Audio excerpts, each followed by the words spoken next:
Chat, about to start chat.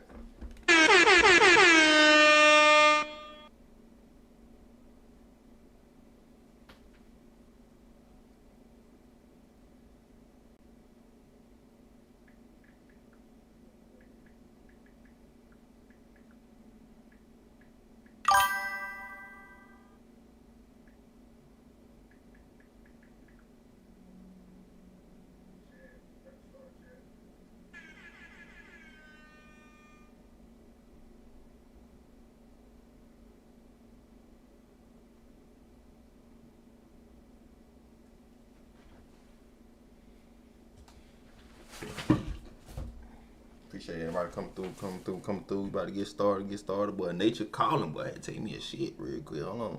Let me get myself back together and shit. Let it breathe out. Things of that nature. Oh my God. Oh my God, bro. Oh, hell no, man. What the fuck, man? Another one. Another one. Give me a hell yeah. What? What? What the fuck is my goddamn? What's called that?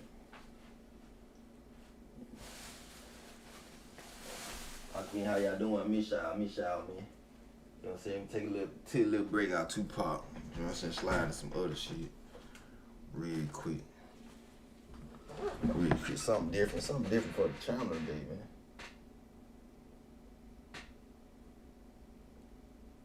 I said I was gonna do Jay-Z versus Marty. I said, yeah, now we're gonna keep it Death Row style. You know what I'm saying? I still don't know too much about Death Row. Hold on, put my screen on.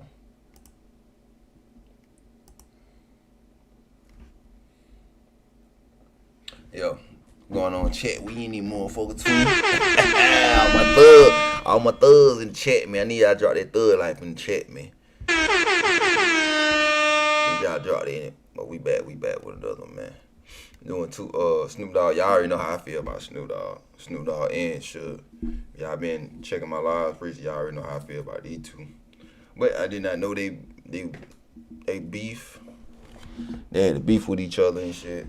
You know what I'm saying? I don't know the whole history about Death Row and shit like that. Cause the only thing when I was growing up, the only thing I heard about Death Row was like when Tupac and that shit. So it's a first for me. And if you're new to the channel, please drop me a like and subscribe. Damn, how you say your name, bro? Anne Burgos. And I suck with people's name. But how you doing, brother? You doing all right? Appreciate you coming through, brother. And I'm gonna goddamn get these motherfuckers started me. What the fuck is the video at, though? No, you lying.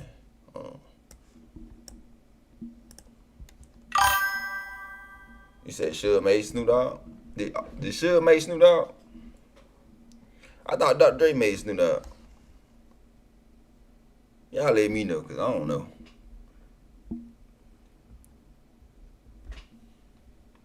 Cause we about to find out why they were beefing. Things of that nature. Damn, what my other one? Hold on, so now I got them get this shit started. Yeah, then broke cigarette. Shit fucking.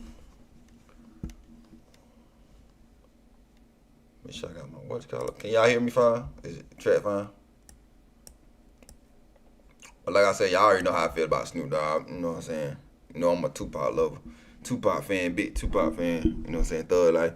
Yeah, I already know how he did Tupac. You know, I don't read too much man with Snoop Dogg like that. Sure, I definitely don't fuck with his ass. But we gonna do this documentary. Then we gonna see. It's a clip I seen earlier. He was talking about. I forgot. I think it's on this one. We might look at this one too. We were talking about how he felt Tupac after he think Tupac didn't fuck with him. You know. Settled the judgment. They turned around and said, Hold on, twin. We got it. Hold on, twin. I'm sliding in there, motherfucker.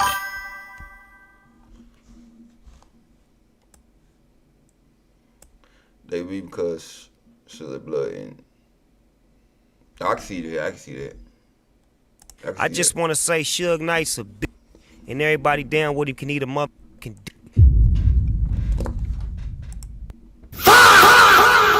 Yeah, how we gonna start out? get to the juicy shit already. Okay, I thought it was gonna be a story or something. We get to the juicy shit already. Though I like, yeah, get to the point. If you want for me, you'll still be in prison doing life. Sugeknight recently said he used to be a superstar and now he's just a no-limit soldier. What do you say to that? So did he get mad at him because he went to I know he signed with Master P. So he got mad at him because he signed with Master P. Nothing. He used to be a CEO, now he's just an inmate. Oh yeah, I like them motherfuckers. They on they ass, each other ass. Okay. The police, they snitches. Snoopdogg. And if they get in trouble, they gonna get a free pass. Like if you hear about it, there's several artists that would never ever come to prison. Well, Snoop would never come. I mean, Snoop was on, we beat a murder trial for him, but then he was on probation. Then he got caught with 2 ounces of. Then he got. But you should tell that man business, ain't it? I gotta pause this shit, check. I don't know that music in the background, copyrighted. Caught with guns, and each time it's nothing. They're not gonna violate him because for the street guys know what I'm talking about. There's no puzzle. It's a bitch like his wife. Oh hell no, he got music in the bitch. Let me get it real quick. Okay, we might be straight. Damn, nigga, I want you to talk to shit. You playing music and shit. You about to get me fucked up. Shout out to the 26 people here. In the year of 1992, Dr. Dre was appointed as the face of the newly formed record label, Death Row Records. After Dre, for the record sake, fuck Dr. Dre, bitch ass. Formed the label with his bodyguard, Sugeknight. Suge had been trying to make it big in the music business ever since the late 80s, starting off as a bodyguard for various artists. Now that Suge had Eazy-E sign away one of the best talents in Dre, along with multiple others,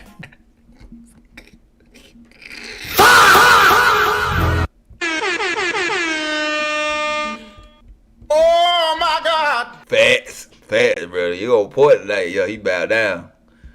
Well, that's why I got on Snoop Dogg ass about that shit, but fuck wrong with you, nigga. Ain't my point about the shit. You got shot at in New York, right? Boom. But that shit's supposed to be normal to your ass. You from LA? Hello? Your ass bowed the fuck down. You supposed to be goddamn spin the block. You know what I'm talking about? These niggas be betraying. You know what I'm saying? Death Row was looking very promising. After officially launching Death Row Records, they held a launch party at a high-profile Hollywood restaurant called Chasen's on February 25th, 1992. Now, in Dre's contract with Death Row, Sugeknight had promised Dre that he would have full creative control over the label, and that no artist can sign to the label unless Dre approves it, because Dre couldn't just work with anyone. Backtrack to the late 80s and early 90s in the city of Long Beach, California.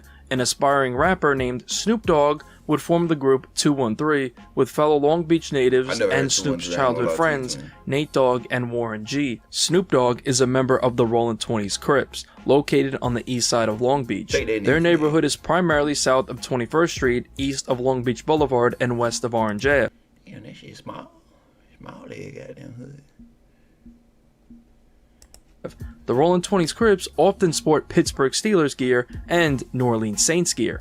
Warren G was also a member of the Long Beach Rollin' 20s and was the stepbrother of Dr. Dre. Snoop would begin freestyling over cassette tapes throughout high school, but didn't take rapping too seriously at first. Dre recalled the first time he heard Snoop rap was at a bachelor party when Warren G would play one of Snoop's cassettes for Dre. It was incredible. My baby bro, Warren G, yes, sir. He actually brought me a cassette tape. And we were at a bachelor party, and I popped it in to listen to it like, whoa, I need to meet him. Dre, having an incredible ear for talent, was convinced that Snoop had potential to be a star in the rap game, so he would... Stop the cap. Stop the cap right now. Stop the cap. Stop the fucking cap. Stop the cap. I had to do it 2 times. Stop the cap right. So why you hating on Tupac then? Let me know then. You had an ear for talent. Why you hating on Tupac then, nigga? We won't know that. You put makeup on and shit. We ain't gonna then make the phone call to Snoop. Initially, Snoop thought that it was a prank and that there was no way Dr. Dre was calling him. I hung up like, dude, this ain't no motherfucking Dr. Dre. Dre called back and was like, be at the studio Monday. Dre and Snoop would then link up in the studio, and Dre realized that Snoop had real potential. Quote, Snoop comes in the studio and I put this track on. He's just freestyling and it was super sick. Then the thought of my solo album started becoming a reality in my mind. Snoop Dogg would then sign to the newly formed Death Row Records. Snoop and Dre were now ready to create magic. During this time, Dre had a lot to prove after leaving NWA on bad terms and forming Death Row with his partner Sugeknight. Dre had to come up with something legendary for his first ever solo single to prove to Eazy-E and the world that he was the biggest star in NWA. In early 1992, fucking biggest star in... Stop the cap. Stop the cap right now. Now you had Ghost Riders and shit. Shut your ass up with that, man. Sugeknight would become friends with Dick Griffey, who was the CEO of LA-based record label Solar Records. Dick Griffey let Suge have studio space at the Solar Records building in LA, and now Dre was ready to get to work as Suge had visions of becoming the biggest label, not just in hip-hop, but in music entirely. In early 92, Solar Records was going to be the label that released the soundtrack for the up-and-coming film called Deep Cover. The film was set to release in April. Dick Griffey would executive produce the soundtrack, and Death Row, literally working in their building, would be recruited for the soundtrack. During that time, Dre and Snoop had finished recording a track that was titled 187. The track was set to be on Dre's debut album as a solo artist, The Chronic, but was prevented from being on the album due to its explicit lyrics about killing cops. Despite not being able to appear on The Chronic, it would be renamed to Deep Cover and was scheduled to be part of the Deep Cover film soundtrack. On April 2nd, 1992, Dr. Dre officially released the track Deep Cover, featuring Snoop Dogg as a single. Did y'all hear that song Deep Cover? Is it good?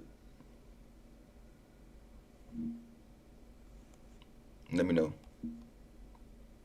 This would be Dre's first single since leaving NWA, and would also introduce the world to Dre's new Death Row protege, Snoop Dogg. Despite the film itself not being widely successful, this track would be successful, peaking at number 4 on the US Hot Rap Songs chart. It was clear that Dre and Snoop had instant chemistry and were capable of making all-time classics. Later that year, on December 15th, 1992, Dr. Dre dropped his debut album, The Chronic. This album featured the smash hits Dre Day, Nothing But a G-Thing, and many more, featuring Snoop Dogg. Snoop was very prominent on this album and even introduced his group, the Dog Pound. It was? Okay. What about The Chronic? The Chronic was good?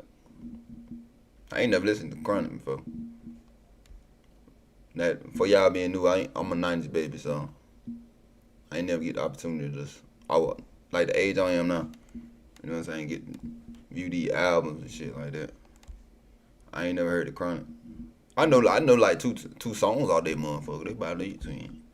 Throughout this record. After this album alone, Death Row was already the most prominent label in all of hip-hop, and wouldn't stop there, as the world was now awaiting the solo album of Snoop Dogg. Snoop's album release would face a huge roadblock because in the summer of '93, Snoop would find himself arrested for murder. As Snoop and Dr. Dre took over hip-hop, Snoop became the most buzzing rapper in the world after his absolutely legendary performance on The Chronic. The world was more than ready for Snoop to drop his debut solo album. In early '93, Snoop was already working on the album while The Chronic was still on fire. In the afternoon of August the 25th, 19... So y'all saying, was Chronic better than the Eazy shit? Cause I ain't never heard Eazy drop. I know one song from Eazy. Like, was it better? Was it better than The Chronic? Did it come out at the same time?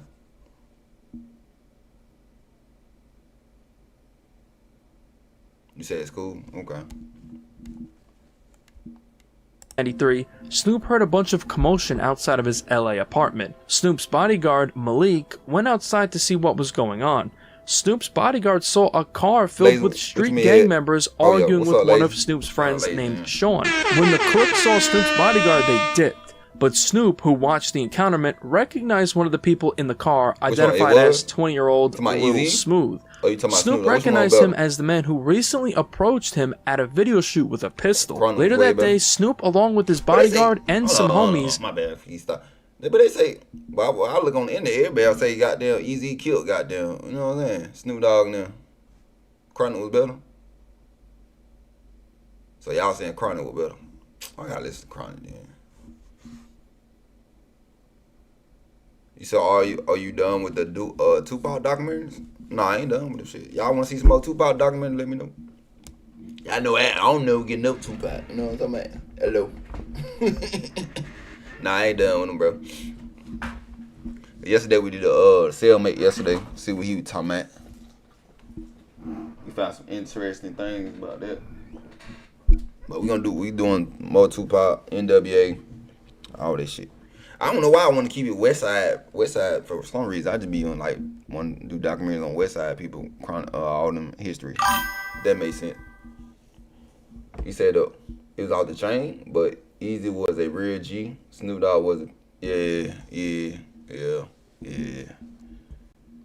Snoop Dogg were in a Jeep where they would run into Little Smooth, who was sitting at a picnic table eating Mexican takeout food in the Palms Park located in Lakewood. They passed the park in the Jeep, but after... Goddamn, come on, Snoop Dogg. Goddamn, chill out. How the fuck they don't be getting these other creators when they got guns shit and they shit, but they get my ass? Actually went looking for Little Smooth, but others claim that it was just a coincidence. After Snoop rolled up on Smooth and his crew, Snoop's bodyguard allegedly waved at Little Smooth to come over to the Jeep. After a heated exchange of words, Little Smooth allegedly reached for his gun that was tucked in his waistband. Snoop's bodyguard saw this and allegedly pulled out a 9mm pistol and shot Little Smooth twice, killing him as Little Smooth tried to flee. Police would eventually discover Little Smooth's body in the park, and murder charges would be placed on Snoop and his security guard. Snoop wouldn't be arrested immediately because he was allegedly hiding from law enforcement.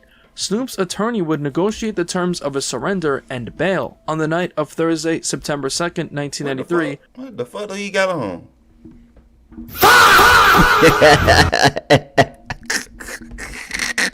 That boy got SpaghettiOs in his head, but that boy want to be a real octopus. Hello.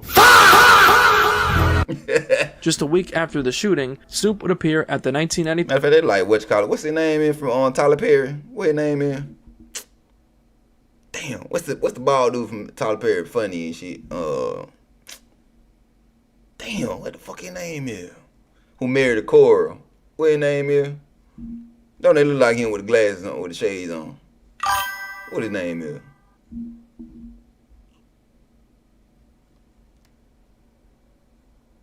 Dr. Dre talk easy how to rap. I ain't gonna teach him how to rap, but he got ghostwriters. That don't make sense to me. Ain't I'm tripping. 3 MTV Video Music Awards. Snoop alongside Dre presented the Best R&B Video Award. After the show, Snoop immediately turned himself into authorities where he would be charged for murder. Snoop would eventually be released as Sugeknight would bail him out for $1 million. Now we will get back to this case as the beef between Snoop and Suge unfolds, because Suge had some crazy claims. Sugeknight seemingly used the massive publicity Snoop was getting from this murder case to use it as hype for Snoop's debut album. As if Snoop wasn't already on fire, this amplified him even more and actually made the things he was rapping about seem more legit in the public eye. On October 30th, 1993, Snoop dropped the first single for his upcoming album, Doggy Style, and his debut solo single called Who Am I? What's My Name? This being your first ever solo single is just crazy, because this song would absolutely explode, catapulting Snoop into a megastar. The track would peak at number 8 on the Billboard Hot 100, and now Snoop had taken over hip-hop. The next month, on November 23rd, 1993, Snoop Dogg dropped his debut album, Doggy Style, which would be insanely massive, setting the record for the most copies sold in the first week for a hip-hop album with 806,858 units sold, a record that would later be broken by 50 Cent. Death Row was at its absolute peak, as Dre and Snoop had done it again, creating their second consecutive classic, and it seemed as if nobody could stop Death Row. But the only ones who did stop Death Row was Death Row themselves, as after this album in 1994, a new label would take the throne. In 1994, following the insane release of Doggy Style, New York hip-hop had something to prove. The West Coast was seemingly outselling New York hip-hop for the past couple of years, but in '94, that all changed. Groups like Wu-Tang Clan emerged in late 93 with their debut album, Enter the Wu-Tang, 36 Chambers. Hey, Wu-Tang and tough. rappers like Nas, Drew the Damager, and more were making a splash. But there was one rapper who would single-handedly dethrone... Like, check Wu-Tang cooked that. You know what I'm saying? I be saying everybody, all the old school folks said, you know what I'm saying? Wu-Tang, you know what I'm saying? Good as hell. I ain't never listened to Wu-Tang, so. I like Old Dirty Bastard, though. I heard like a verse from Old Dirty Bastard. I like Old Dirty Bastard. We gotta get on the history on the Wu-Tang.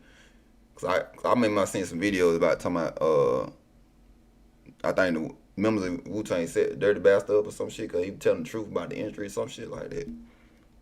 on death row, and his name was the notorious B.I.G. Here we go.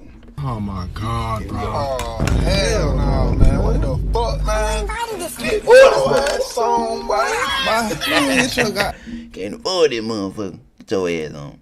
Y'all nigga was biting on top. Put Tupac. September 13th, 1994, Biggie dropped his debut album, Ready to Die, which would sell only around 57,000 copies first week, which was not even a fraction of what Snoop sold in his first week. But this album was a slow burner, as it would creep up and become one of the biggest albums in the year of 1995. Biggie had it all. He was the full package. He had masterclass lyricism, hit-making abilities, and the swag that everyone admired. Oh my God, bro. Oh, hell no, man. What the fuck, man? Get your... Stop the cap. Stop the cap right now. Stop the cap. But you know you like that No nigga. bullshit, bro. He got all that shit from Tupac, nigga. Stop that line. Stop that line. He ain't got no whole package, boy. Yeah, nah. The entire New York hip-hop scene was threatened. Oh, he ain't talking about Larry. He about to piss me the fuck off. I ain't gonna lie. Talking about he got the whole package. That nigga ass cricket. You know what I'm talking about? He ain't got no whole damn package. By Biggie's success because of the sheer competitiveness that New York had and because of how dominant Biggie and Bad Boy Records became. During the years of 94 and 95, Death Row barely put out any solo pieces of work, and they were internally falling apart. The atmosphere was becoming harder and harder to work, in which eventually led to Dr. Dre leaving the label entirely in early 96.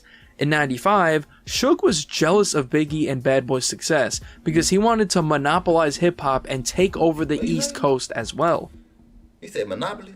He said, what did he say? That boy speak big word. Hold on, so you gotta slow down a little bit. Shit, I don't know all them words now. This would lead to Suge eventually forming Death Row East in order to take Puffy out of the game and go back to being the #1 label again. In 94 and 95, all Death Row released were 2 soundtracks and the Dog Pound's debut album, while Bad Boy was pumping out hit records like Biggie and Junior Mafia's track Player's Anthem on May 30th, 95, which peaked at number 13 on the Billboard Hot 100. Biggie's track One More Chance on July 6, 1995, which peaked at number 2 on the Billboard Hot 100. Biggie was also crowned the King of New York in the Source magazine, which created a long-lasting term in hip-hop. Now I'm going to keep this concise since I already went in depth with Tupac and Biggie's beef in my video Tupac vs. Biggie, What Happened, so check that out for an in-depth look. To keep things short and sweet, Suge bailed out Pac in late 95 to recruit... Hold on, chat. Tupac. Boy, these motherfuckers, twin. Hold on. Don't worry about Tupac. I got my nose ring in, twin. I ain't got my bandana right now. It's in the other room. I got my nose ring in, twin. I'm representing tonight. No, he had to start when him as his Biggie and Bad Boy killer because Tupac already hated Biggie after the Quad Studio shooting in late 93. This would lead to Tupac and Suge essentially trying to ruin Puffy's life with the help of Suge's Mob Piru. Diddy recruited Keefy D and the Southside Compton Crips to protect. Look at that. Look how you look, Jay. It was at this moment that he knew. He fucked up. They don't got me, twin. Him when he and Biggie were in LA. This led to a gang war between the Southside Crips and the Mob Piru, which inevitably led to the death of Tupac. In 1996 is where the beef between Snoop and Suge would begin. By 1996, Dr. Dre had departed with Death Row, and Snoop wasn't working with Dre anymore. The two had temporarily gone their separate ways ever since Dre got locked up for a DWI. Snoop was working on his sophomore album, The Dogfather, and would work with Daz and the Dog Pound on the production. The The Dog Pound were just coming off their debut album, Dog Food.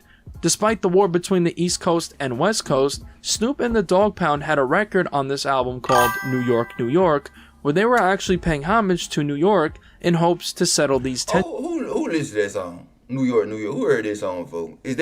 Was they paying homage or they were dissing? Cause I'm tired of hearing this shit. You said Biggie, I ain't never listened to Biggie in my goddamn life. Hell no. Hell no. He can rap. I ain't gonna give him that. I give him lyricist wise, but not all the fuck shit he done did. Tupac, hell nah. I would never listen to Biggie in my goddamn life again. And when he be talking about, then you listen to his lyrics, he talking about children and shit, all in that shit. Sucking on daddy dicks and shit. Hell nah. In late 95, Snoop and the Dog Pound were in New York to film the music video for the track New York, New York. They wanted to speak with Funkmaster Flex to let all the New York rappers know that they are paying homage and to pop out at the video shoot. Biggie actually was told that Snoop and the Dog Pound were dissing New York, so Biggie would call into Funkmaster Flex at Hot 97 to let New York... Hold on, I'm gonna show y'all real quick what made me stop fucking with Biggie. I'm gonna show y'all real quick. I'm going to my other one. Real quick. Oh, I'm still on the fucking video? I'm not even on the fucking video. Yeah, I'm on it. This what made me stop fucking with this nigga. Hold on, I gotta show y'all nigga. I gotta go back to YouTube.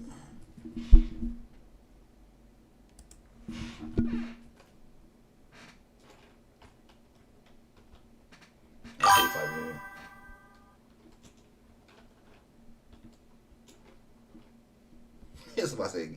That shit did pop up too. This what made me stop fucking with Piggy right here. You said they would this shit that. Right. Some of the most out-of-pocket lyrics of any rapper ever. Listen to Biggie like that. And hopefully there will never be a rapper with worse lyrics. Gay lines like, I don't care how good a woman looks, I would never give fellatio to her father because she's so beautiful.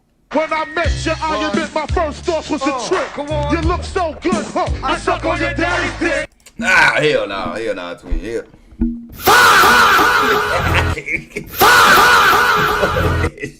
We go out this shit back, chat. Oh no, we go out that motherfucker shit. Dude, that ain't no hell nah, nigga. I don't give that high girl. What the fuck? Some of the most out-of-pocket lyrics. Some of the most out-of-pocket lyrics of all. Undercover, Donnie Brasco.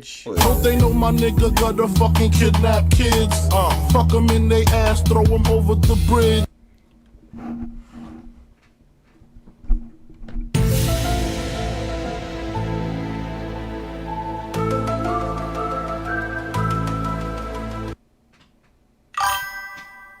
Yeah, I'm done with this shit. That shit about to piss me off. I ain't gonna care. Yeah, that shit, man, I heard that shit. I was like, what the fuck? Why you gonna kidnap the kids and shit and throw them on the bridge? Oh, this nigga crazy here. Then another part for me, chat. Motherfucker, he talking about he'd rather go to hell and shit. I was like, oh, hell no, I'm a Christian, I don't even play like that. I'm a Christian, but you talking about going, you want to kill you. You want to be down there with the bad? What he said? He said he don't want to be out here with the goody, some shit like that. Like, oh hell nah, bro. He can rap. Hell nah. Then this shit he did Tupac. Hell nah. Know that the Dog Pound were in New York shooting a video and telling Brooklyn to stand up. This was indirectly telling anyone in New York to go and check Snoop and DPG. So that's exactly what happened. And later that night, their trailer. Y'all think about that? Like back then, motherfucker. Then, like you see, we can look up lyrics and shit now. They probably. I don't know if y'all had lyrics and shit. You can look up, but they ain't had lyrics and shit back then like that. So you don't know what the fuck we saying. Till like a year later when the shit in there come out, you start listening, like what the fuck is that motherfucker just like? You know what I'm saying? Cause I don't think you can wind it. Can you wind a tape back? Oh yeah, you can in a CD player, right? Yeah, the old ass CD player. God damn, that's that throwback right there. Ended up getting shot up while on the music video set. No one was struck with bullets. That's when they would change the music video, having Snoop kicking over buildings, dissing New York. Despite Biggie calling a shot on Snoop and the DPG, Snoop was actually still cool with Biggie and the rest of the New York rappers. That's why like, who in their right mind gonna be cool with somebody that shoot at you, bro? Let me know y'all be cool. Somebody, you know what I'm saying? Somebody shoot at you and shit. So you gonna be cool with the motherfucker?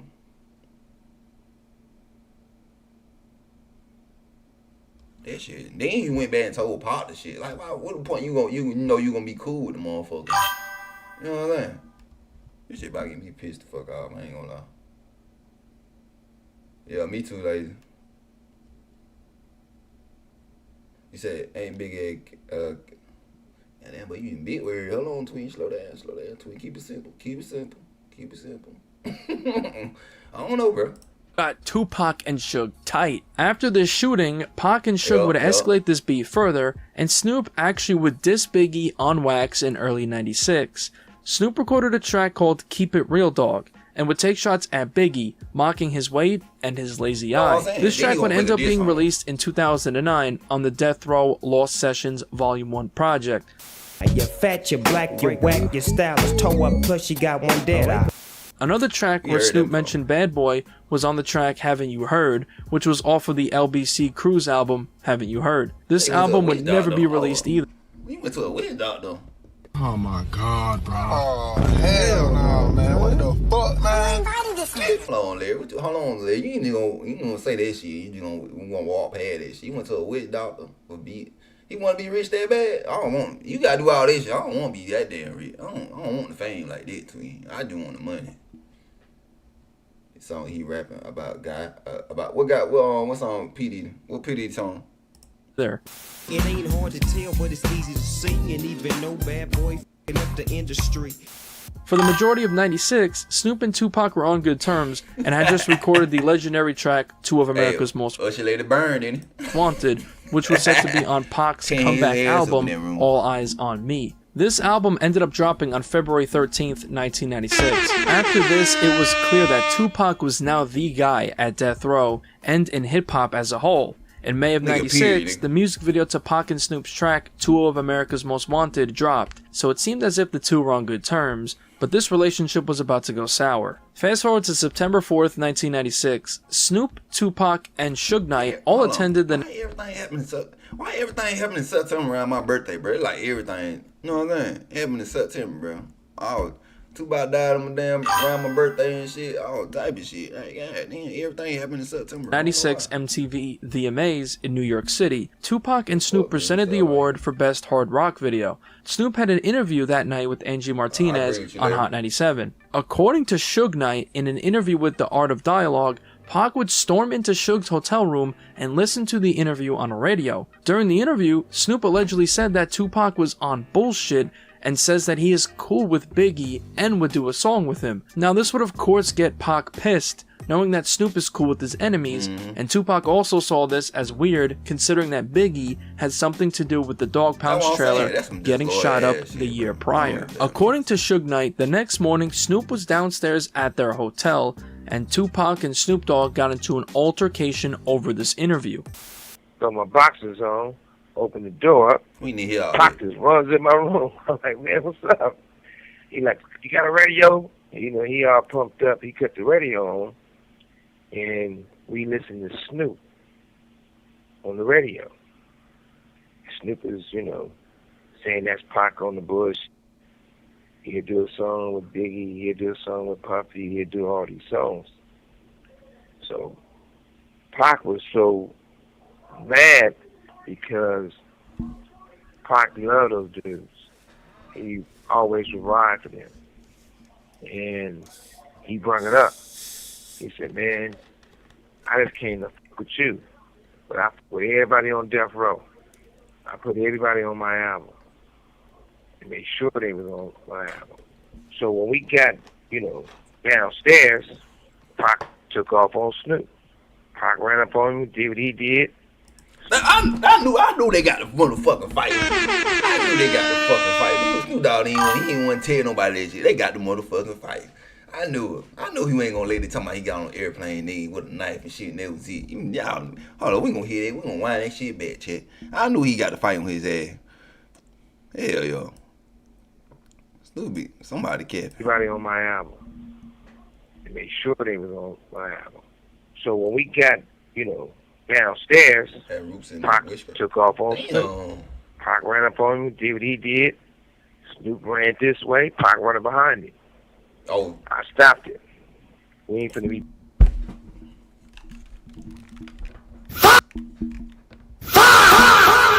Y'all say Tupac ain't no goddamn thug. And Snoop Dogg supposed to be goddamn crib and shit. Even and Tupac none make motherfucking made Snoop Dogg run. He took wait Snoop Dogg about wait see when? I know Pop about 5'7", he about my height. Made your ass run, nigga. Oh man, I don't hear shit. Doing all these in New York, making us all look like we some idiots. After this, Pac and Snoop would not be on good terms, because Tupac definitely wanted Snoop to be on his side against Biggie and Bad Boy. But Snoop and Biggie were friends going all the way back to '93, before Biggie even blew up, as they were all performing together. Snoop stayed neutral, and Pac didn't like that. Snoop was more level-headed, while Pac was more hot-headed. After this, Snoop and the Dogg Pound decided not to go to Vegas with Pac and Suge for the Tyson fight, and this is when Tupac would end up getting shot and killed. According to Snoop, after Pac's death, Snoop and the Dogg Pound were in Atlanta. Snoop was at a hotel where he would see Lil Cease in the hotel lobby. Snoop would then find out that Biggie was actually in the hotel as well, so Snoop went to his room and brought some more. He told Biggie that he knows that he called that shot on him and the Dogg Pound in New York that got their trailer shot up, and that he forgives him for it. Then the two would hang out and smoke together. Because I seen him in a hotel room after he had a car accident. Lil C see me in the lobby. No, I don't hear you shit talking about time. You lied too damn much for me. You lied too much. Some dope, let me holler at him. Go up to the room.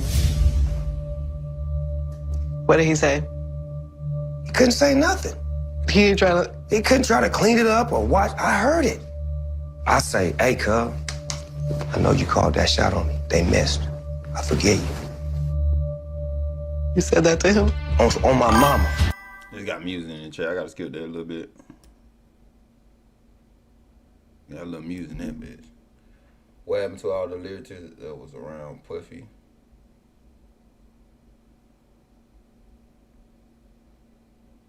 Diddy and Snoop? I don't know, bro. How does that make you feel? You talking about all the artists they was surrounded by? I don't fucking know. Shit, they might be out there, you know what I'm talking about? That's propaganda for the media, bro. That's something that sounds good for the media. Let me go back to him. Sorry, How I does skipped that that make shit. you They got feel? that music in the background. That's propaganda for the media, bro. That's something that sounds good for Hold on, the we missed some shit. Hold on. An interview with The Art of Dialogue that Snoop is actually lying about his alleged relationship with Biggie. When you be seeing these interviews with Snoop speaking on Biggie, how does that make you feel? Shout out Dialogue. We had seen his interview yesterday. He interviewed Tupac's cellmate yesterday. We had seen that shit. Y'all make sure y'all check out his channel. That's propaganda for the media, bro. That's something that sounds good for the media. You know, I'm the peacemaker.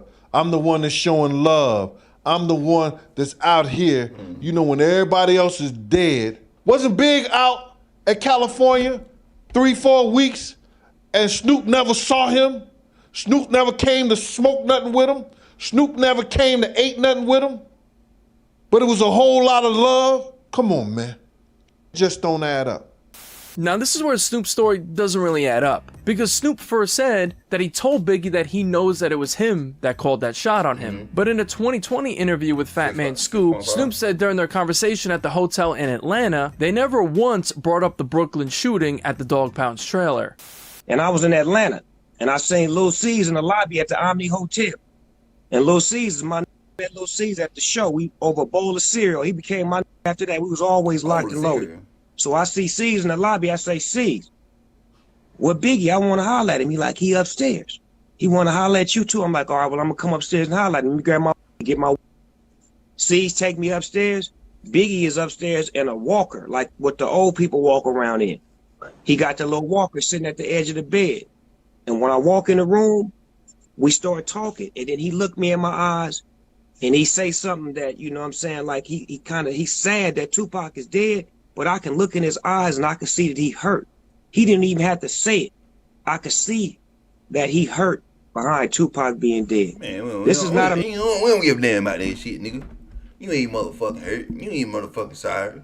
That man told you come to prison, you ain't come to goddamn prison. What the fuck are you talking about, Snoop Dogg? You know, motherfucking hurt about this shit, man. You miss me with this shit. Man that's happy or glamorized. This is his friend that's dead, that they had a misunderstanding and he could never get no justice for his emotions, but he's showing me his emotions. And he explained to me how much he loved Tupac, and I ain't tripping. And not once do we bring up the Brooklyn incident, because what's understood don't need to be talked about. Now, I'm not going to say Snoop is completely lying about his relationship with Biggie, but it is kind of weird how his story changed. Snoop also claims that 3 months after that Atlanta meetup, he and Biggie linked up again in the studio in New York. I go to New York probably about 3 months later. Biggie hit me up. Hey, come by the studio. We got 5 studios popping. Daddy's house or some shit. I'm like, all right, I'm coming. Daddy's house. I go to the studio. He got like 4 rooms. He got Easy Mo B in the room, Premier in the room, and he got Stevie J in the room and some other motherfuckers in the room. And then he in one room with like about 30 motherfuckers in there, all army fatigues and beanies, and they smoking some bullshit. Come in with that thing that killed John Wayne. So I pull my, you understand me? So I pull my, change the temperature in the room. So Biggie at the board, he like, hey, check it out, hold on. Hey, Snoop, I want you to hear this. And the mother push play. And he play that song where it say, dreaming of Learjets, mansions, and coupes, and trying to sell records like Snoop. Why you say that, you? And the whole room was like, oh. It was like him letting me know in front of all his homeboys, I f with you, I love you, and I ain't gonna never have a problem with you. Just probably talking soon you left that motherfucker. They probably talking about how you was a sucker. Stop the cap, nigga. Stop the cap. So you left that damn room. Bro. You was a damn sucker. That's how I feel about your ass. November 12, 1996, Snoop Dogg dropped his highly anticipated sophomore album, The Dogfather. The album would perform worse than Doggy Style, selling 479,000 copies first week, and would receive moderate to negative reviews amongst fans and critics. It seemed as if Snoop had failed to follow up to Doggy Style in the public eye because of how Dre had departed with Death Row and wasn't working on the album. He had a huge part of his magic missing with Dre production. Now, Death Row and Sugeknight kinda screwed over Snoop because exactly a week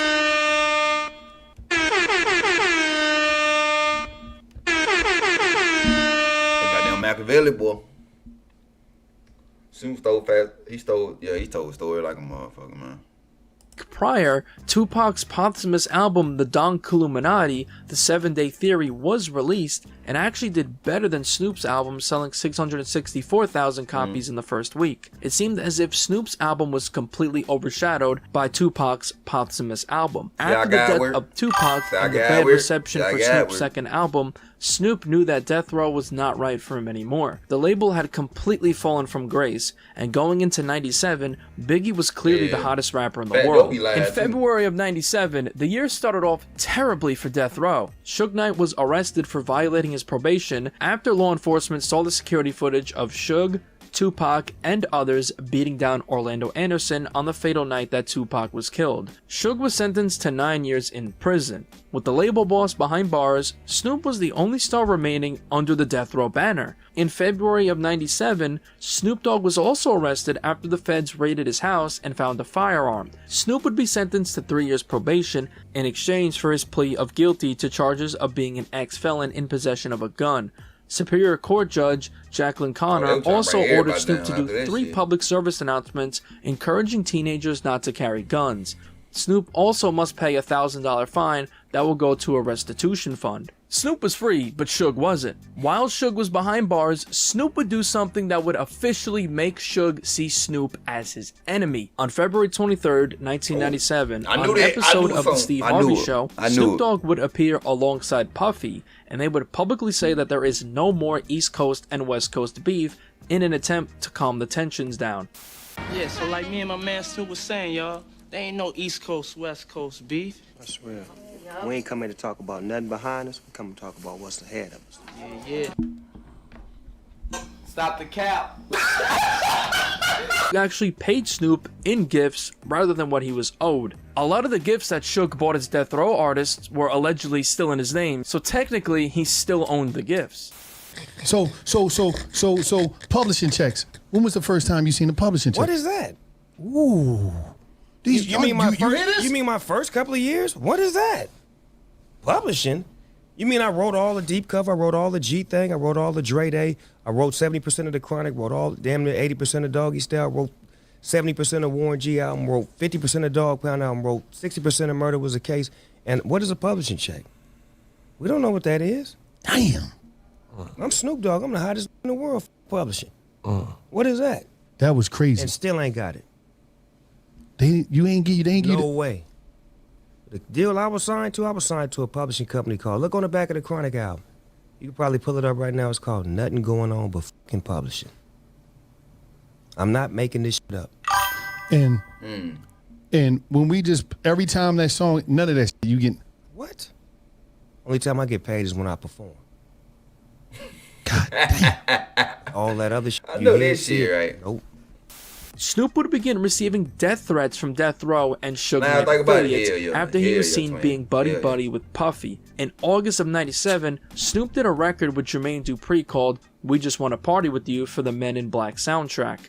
Snoop was supposed to be paid $100,000, but would never end up receiving that money either. Snoop also planned on dropping an EP in '97 called The Dogumentary, but Death Row once again screwed Snoop over by refusing to put the record out, and that would be Snoop's last straw. This is where things get interesting. In that same year of '97, while Suge was behind bars, he did an interview where he would allude to Snoop Dogg allegedly being a snitch to lighten his sentence in his case from earlier in the year and his murder case.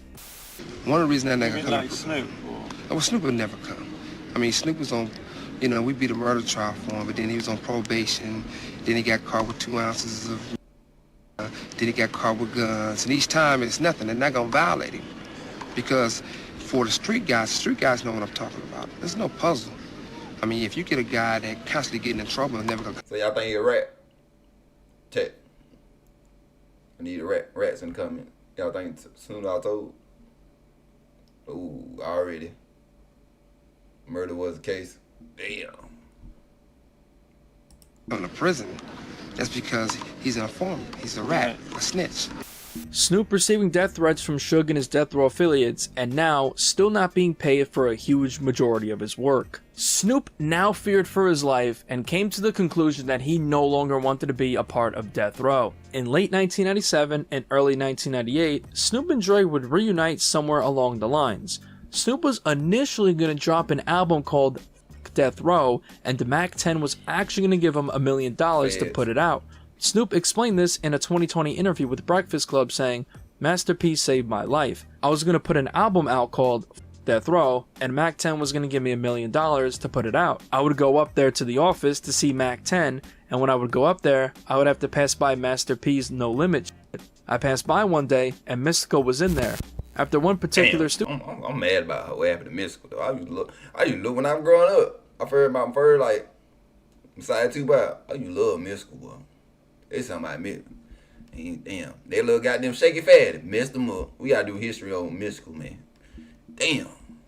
But y'all heard Mystical son though. But he sounded just like him. Hello. That boy son sound just like Mystical. Y'all after that lie, y'all go look up Mystical son and see how he rap just like his daddy, boy. They motherfucking rap.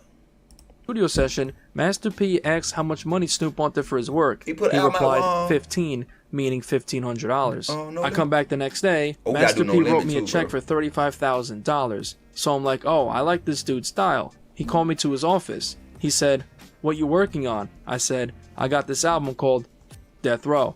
This motherfucker hard, but Master P thought it was a terrible idea. Snoop explained, but the No Limit boss closed the door to his office and warned Snoop, "You ain't gonna live to see that album out." So Snoop ultimately decided to shelve the album.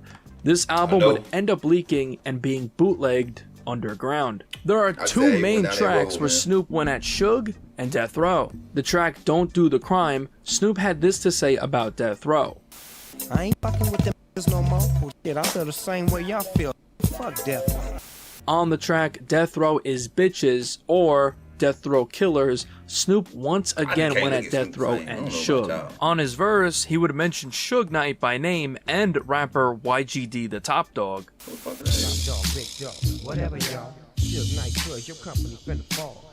Snoop mentioned him because Suge was looking to rebuild Death Row and bring on a new era of artists, and Top Dog was a replacement for Snoop Dogg. Suge was clearly trying to create the next Snoop Dogg. He even had the D-O-double-G in his name. In October of '97, Death Row dropped the soundtrack for the film Gang Related, and it had a record on it by YGD. Y'all heard it?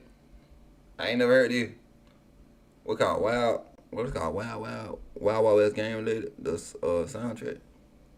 He got my boy in there, so I might listen to this shit. He got my boy in there. I see him.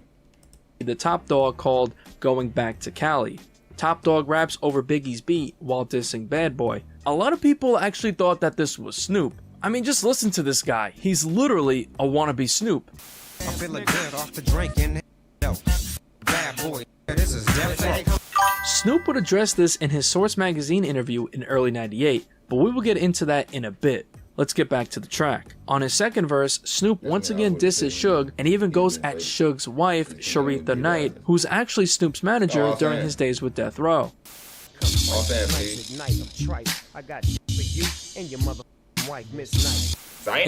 1998, Snoop would officially leave Death Row Records and sign with Master P's No Limit Records.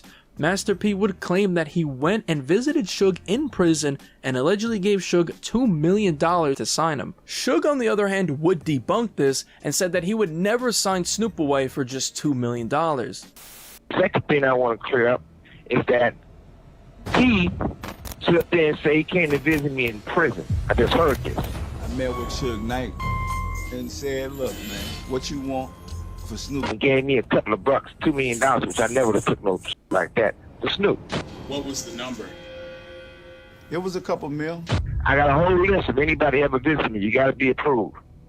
That name on is not on none of it. Neither to give me anything. And the paperwork is what the paperwork says. And I did a deal with Brian Turner at Party Records and loaned Snoop's services to Party and gave him the right to loan it to No Limit. I had to go to the jailhouse to negotiate, not negotiate, but negotiate with Mr. Knight. So I sit down and I say, look, man, you know, Snoop trying to do his thing. You know, what you want for this deal. In the April 1998 issue of the Source magazine, Snoop Dogg graced the cover and did a cover story. The cover story was dubbed as Snoop Dogg Wants to Leave Death Row. In this interview, Snoop would publicly speak for the first time about his recent Death Row departure. So how are you getting out of your Death Row contract? I got a contract from 1991, I signed with Future Shock Records on it, and Future Shock was Death Row before we came up with the name of Death Row. And under the 7-year statute, I'm out of my contract, and not only that, they breached me. They ain't paid me, they stole my publishing, and they ain't done shit for me. But f*** a dude, cause a dude didn't know. He was then asked what label he was going to find to put out his new record that he was planning on dropping called Corleone's Revenge, a 213 album, where he would diss Death Row throughout the album. Snoop replied, no label will want to put it out. That's why I've got to do it myself. If I get some distribution, I would take it. But this album right here is so on the edge that the average record label wouldn't want to put it out because of certain shit I say. I just seen it, Jay. We ain't gonna walk there that we don't see that. I know y'all, hold on, can y'all see that with it? Oh, y'all can't see that shit. Hold on, I'm goddamn zoom in. Y'all see that little part right here? Hold on, I'm gonna zoom this bitch in. That nigga talking about easy. Hold on, nigga. Hold on, nigga. Hold on, nigga. Hold on, can y'all see this shit? I'm gonna make sure I got it right though so y'all can see. I gotta look on my phone.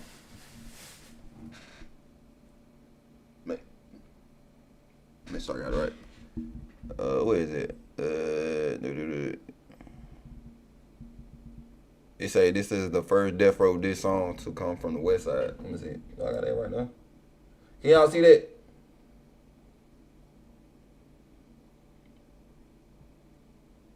Hold on.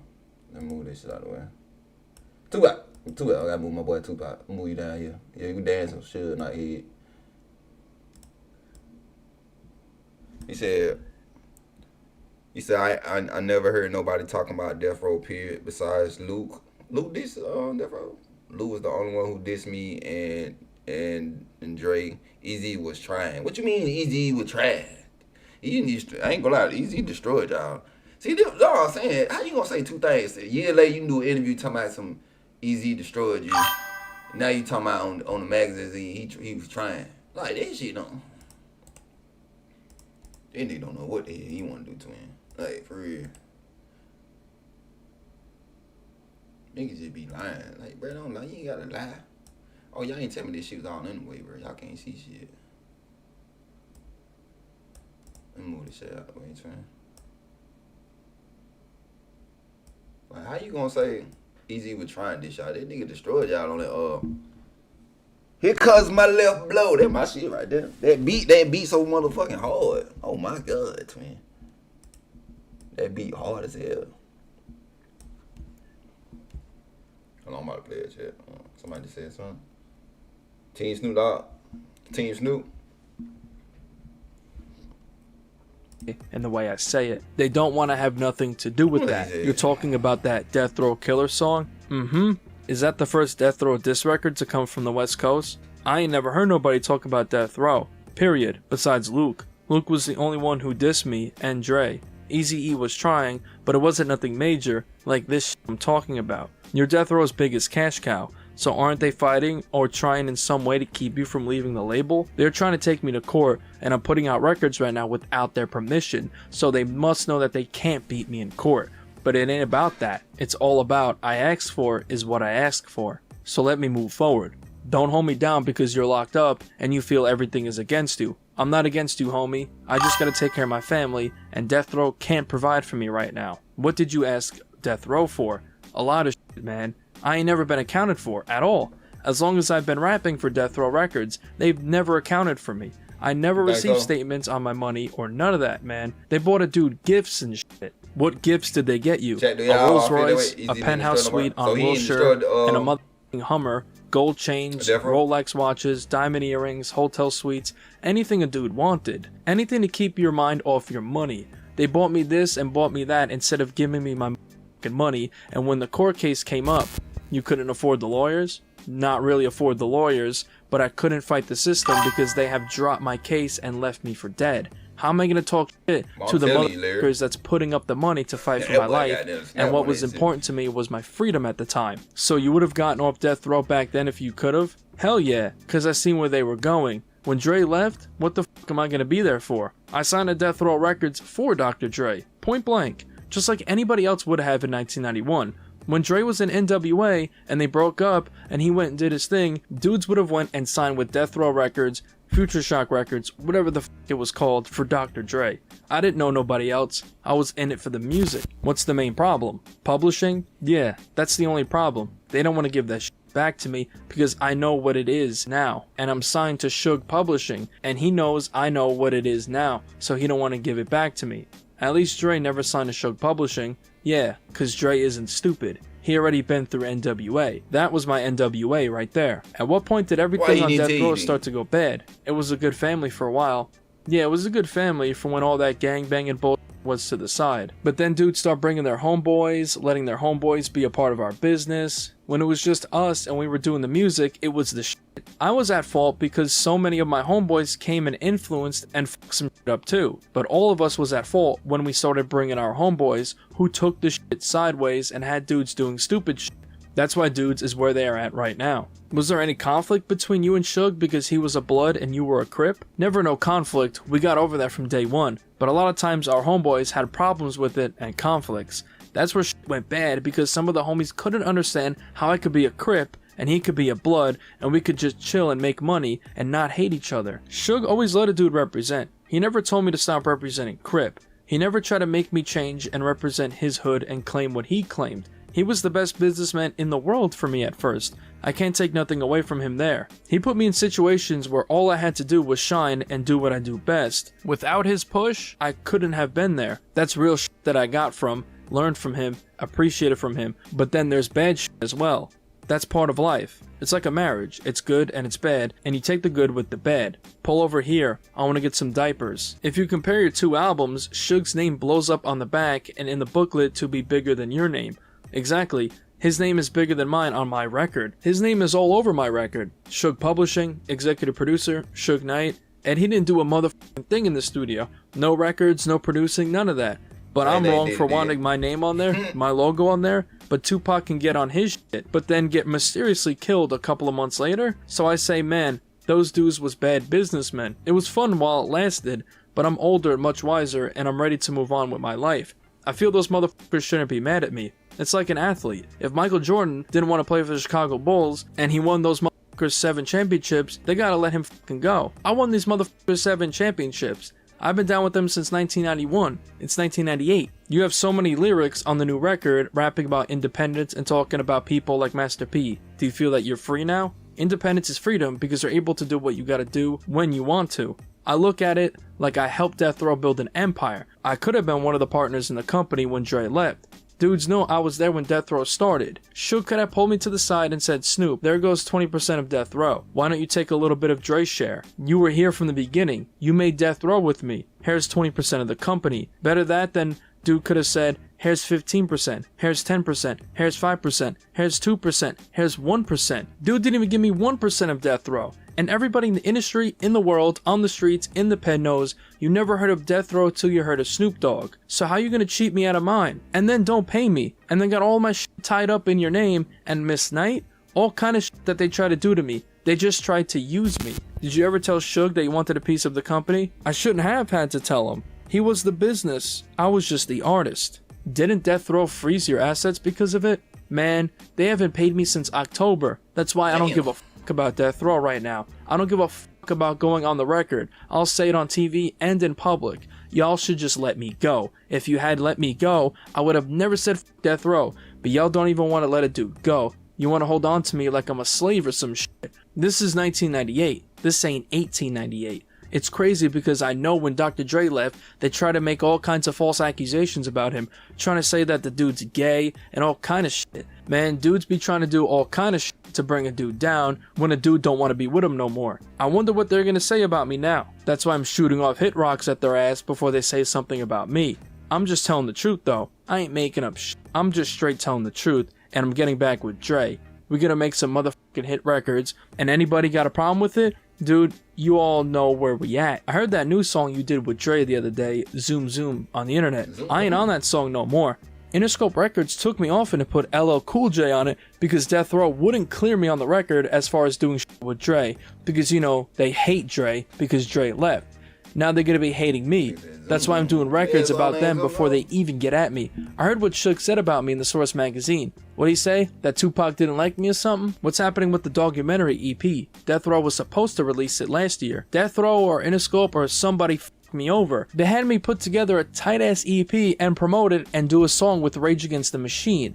It was the #1 song on K-Rock. I did Lollapalooza and Take About It. Midnight Love was blowing up, and then they f***ed around and didn't put the record out. That was the last straw, right there, that made me want to leave, seeing how they mishandled the Dogfather album. I sold 2 million records. I'm thankful for that, and I'm happy and I'm satisfied. I'm not upset with nothing. I thank those people that bought it and appreciate it, and those that didn't, y'all. I was satisfied with that project, and Documentary was just a follow-up attempt to show people that I hadn't went nowhere. But it seemed like Death Row didn't want me to succeed no more. They didn't want me to succeed no more. They didn't want me to put out no records out anymore. Then I started trying to do records with other artists, and for instance, the song I did with Jermaine Dupri. I think I was supposed to get $100,000 for that song, and Death Row ended up getting the money, and I didn't get shit. And I didn't get to do the video because Death Row signed on the papers saying that they would do it. Then on the last day they changed their mind, so I couldn't do the video with JD. That's why he had to do the remix with Usher and DeBrat. And I'm like, man, they just did too much shit to me. But still, what's the advantage in not releasing Documentary? Because it's a guaranteed instant #1 record for Death Row. I don't know. I guess they're trying to make me suffer, man, because they know I can't make no money without no records. But why do they want to make you suffer in the first place? I don't know, man. I'm just trying to be a child of God and do the right things and make good music. You see what I'm about. You're at my house right there. There ain't no 34 security people over here. It's me, my 2 kids, and my dogs in the backyard. We're just kicking it. I'm not in all that extra shit, man. What else did Death Row keep you from doing that you want to do now? It was tours, it was merchandising, it was all kind of shit that they kept away from me. It was movies. I didn't know that people want to do movies with me. I look at Menace to Society, them motherfuckers wanted me to be in that movie because the Hewitt brothers is my homeboys. I look at movies that came out that I could have been in or people wanted me to be in, but they was too scared to get at Suge or too scared to get at me because that's the image that we had. We wouldn't be f***ed with. We only did chosen shit. I heard Death Row put out a record from a guy, Top Dog. I think that's his name, YGD the Top Dog, where he's talking about Puffy and he sounds like me. Some dudes in New York think that's me. That ain't me. I love Puffy Combs. That's some fake dude Sugeknight got to sound like me. That's why God ain't blessing Sugeknight, because he's acting like the devil right now. Have people said shit to you thinking that you did that song? I had a talk with Puffy, and Puffy told me that some of the dudes thought it was me, but he was like, dude, I know it isn't you, dog. I wouldn't even bust on no whack ass shit like that. I'm trying to make a song with Puffy, not talking about him. Now that you're off Death Row, would you do a Bad Boy collaboration? Hell yeah, I'm trying to do. When he gets this interview, holla at me. Let's make something happen. I did things with Jermaine Dupri, it turned out well. I did things with Mac 10, Ice Cube, Westside Connection. I'm just trying to do things. When I get on my new label, I'm planning to holler at Warren G, Premier, Dre, Jermaine Dupri, RZA, whoever got the tightest beats. I want to do a song with Lil' Kim. I got this badass motherfucking record I want to do with her. Some X-rated shit. And I'm making movies for home video. So anybody out there with some money and wants to get behind me on these home video projects, holler at a dude. The next month, after this article in May of 1998, Death Row would have enough of hearing Snoop's dissing on his unreleased songs, and his article, so they would decide to confront Snoop face to face. In early May of 1998, Master P was hosting— I ain't gonna lie. That my movie right there. I got the hook up. I don't know about. Hey, I got the hook up too. That's a good movie. Everybody say that shit ass, but I don't know. I ain't watched it. I got the hook up one. That my shit right there. A comedy jam for his upcoming comedy film I Got the Hookup at the Universal Amphitheater in Universal City, California. And blue. In between the comedy show, the No Limit Records roster would perform. Snoop, on the other hand, was in the green room where a confrontation with the Death Row guys would occur. Now, there are two sides of this story, so first, we'll start with Snoop's side of the story. According to Snoop, he and Daz were chilling in the green room when a bunch of Suge's goons would confront him. As Snoop was sitting surrounded by 7 of Suge's goons, the No Limit artist had already hit the stage. The goons then told Snoop that he owed Suge an apology. Snoop would begin mouthing off to them saying, Sugeknight. Then Snoop said that one of them tried hitting him, but missed, so Snoop said he got up out of there to avoid being jumped by Suge's goons. As Snoop was running, all hell broke loose at the event due to a DJ playing gunshots on one of the songs, and the No Limit artist ran off stage to go check on Snoop. After they got word about what was happening, Snoop would eventually run into the police, and he was then searched, and it was discovered that Snoop had weed on him, so he and Daz would be arrested. In the police report, Snoop also accused Sugeknight of being the man that actually killed Tupac or had something to do with Pac. Hold on now. I feel like I know who killed Tupac Shakur. By saying that it was the man sitting next to Tupac. I asked if he meant Sugeknight. He replied, "Oh Lord." Hold on now. Artist had already hit the stage. You saying that, or you just coming up for Puffy ass?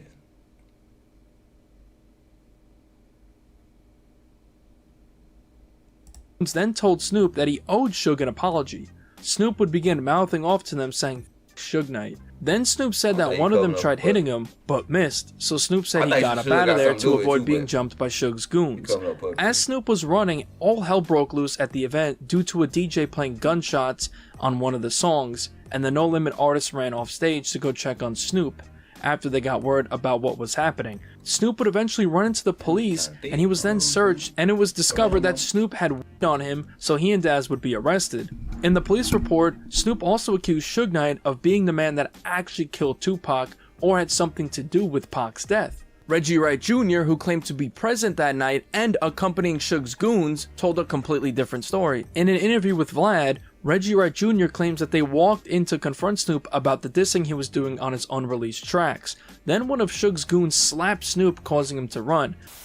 We were there just to talk to Snoop because he was starting to diss Suge, and so I was just going to talk to Snoop to say, hey, why? Snoop, your second time now.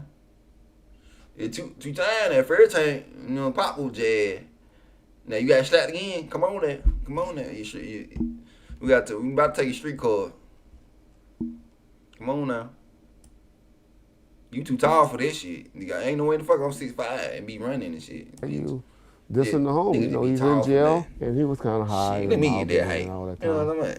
And then that's when Trayvon be shagging motherfuckers. stopped Snoop, and Snoop took off and ran. After this incident, Daz did not want anything to do with Death Row anymore after they just confronted Snoop like that, despite still being signed to the label. Daz was scheduled to film the music video for his track, It Might Sound Crazy, but due to him not wanting to work with Death Row, he refused to shoot the video, so Death Row decided to do an animated music video instead. Daz would become more infuriated with Death Row after having a meeting with Suge in prison to discuss his next album. Suge told Daz to work on producing and refused to do another solo project with Daz, and this would be when Daz was officially done with Death Row. Daz walked out and would no longer be with Death Row. Later that summer, on August 4th, 1998, Snoop Dogg dropped his debut album with No Limit called The Game Is to Be Sold, Not to Be Told. This album was very successful, selling 520,000 copies in the first week, debuting at #1 on the Billboard. By October of '98, the album would be certified double platinum, so it seemed as if Snoop had made the right choice by leaving Death Row and doing his thing over at No Limit. In late '98, Suge did some grimy shit. On November 24th, 1998, Tupac's posthumous Greatest Hits album was released. Now on this album... Oh Lord. I love that. That's the most Tupac song I know. I know that album more than anybody. I ain't gonna say more than anybody though. But I know that album like a motherfucker. When I first started getting into Tupac, I seen that album. All his classic shit. All About You. What? Come on now. Okay, I forgot. Toss It Up. I love Toss It Up. California Love. Original. Hold on, what's the original? The original one with that, I thought it was the remix version. Brenda Got a Baby. Know that one. Troublesome. I love Troublesome. Eat 'em up.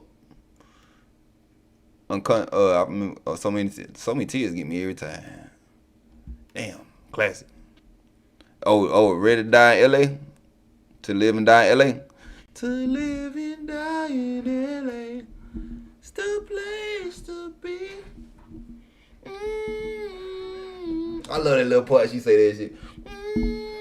That shit get my ass. Said Snoop. He said, why? Why would Cuddy? Appeared the track All About You with Snoop Dogg, but there was also a greatest hits version where YGD the Top Dog, the Snoop Dogg clone, played Snoop himself on this track. Hold on, Ted. Apocalypse? Tupac, I always say it damn wrong.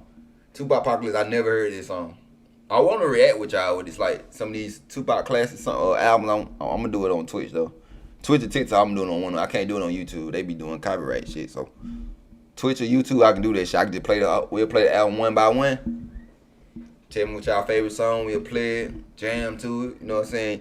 You know, had a Hennessy. You know what I'm saying? Have my goddamn bandana on. You know what I'm saying? Grimy as shit for that. As 1998 came to a close, Snoop Dogg had made a comeback and was back selling millions of records, and Sugeknight was not happy about this. So Suge had something in 1999 in store for Snoop. In April of 1999, Snoop and DJ Quick were set to perform together at the National Orange Show Event Center in San Bernardino, California. Swoop G and his homies decided to show up to confront Snoop for a Death Row chain that they were promised. According to Swoop G, he had around 30 people with them, and they managed to get in the venue and got backstage. People from Snoop's entourage started noticing Swoop G and his entourage were present as they were on stage. Swoop G and his entourage allegedly rushed the stage, and this is when an altercation occurred between Snoop, Daz, his crew, and Swoop G and his crew. Once Snoop recognized Swoop G and his Chronic 2000 Death Row jacket, he punched Swoop G in the face,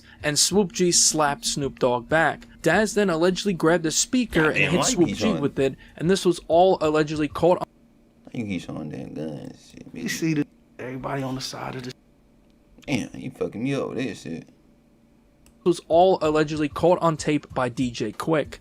Nighttime come, everybody pull up. We see everybody on the side of the stage, you know.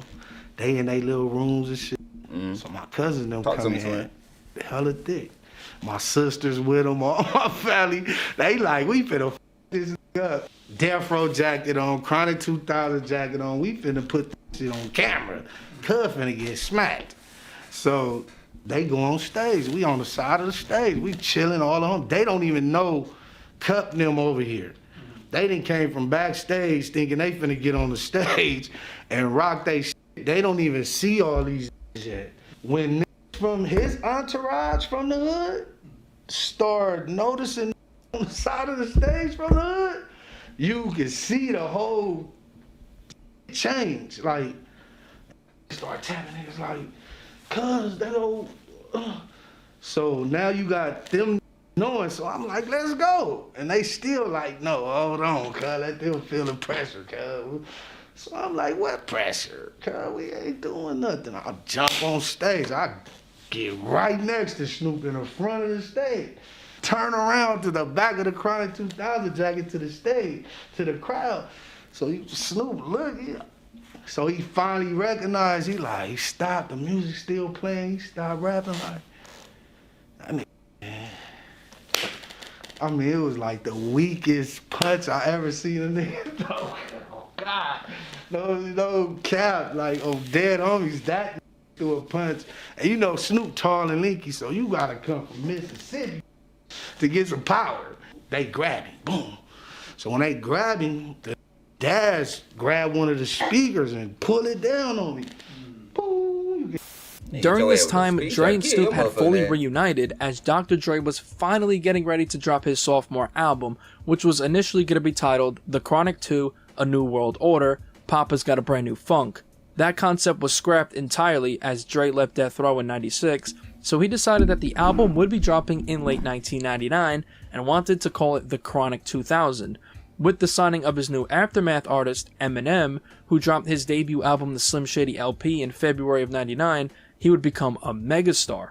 Suge was absolutely tight at Eminem and Dre's newly found success away from Death Row, so he pulled some more grimy shit. Since Death Row owned the trademark for the Chronic name, Suge decided to try and sabotage Dre's album by taking the name. On May 4th, 1999, Death Row dropped the compilation album Sugeknight Represents Chronic 2000 Still Smokin'. Now, if stealing Dre's album title wasn't enough, a lot of these tracks have disses towards Snoop Dogg. On the track Don't Forget Where You Came From by Long Beach rapper Swoop G, he had some words for Snoop.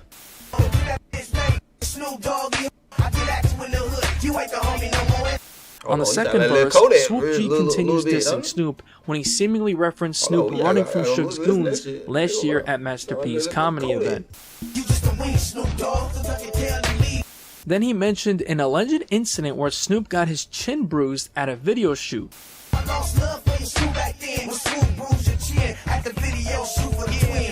Swoop G spoke on this years later in an interview, claiming that his cousin, who also went by the name Swoop G, allegedly hit Snoop because he owed him $20,000. On the track Easy to Be a Soldier When There Ain't No War, on his verse, Lil C Style went at Snoop Dogg. At the end of the verse, Lil C Style has a message for Snoop and Master P.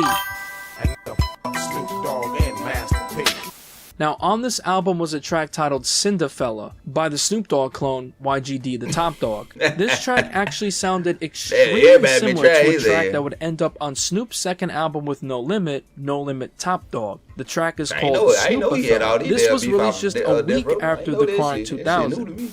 Once upon a time and a place to be, on the dark side of the CPT, there lived the young G.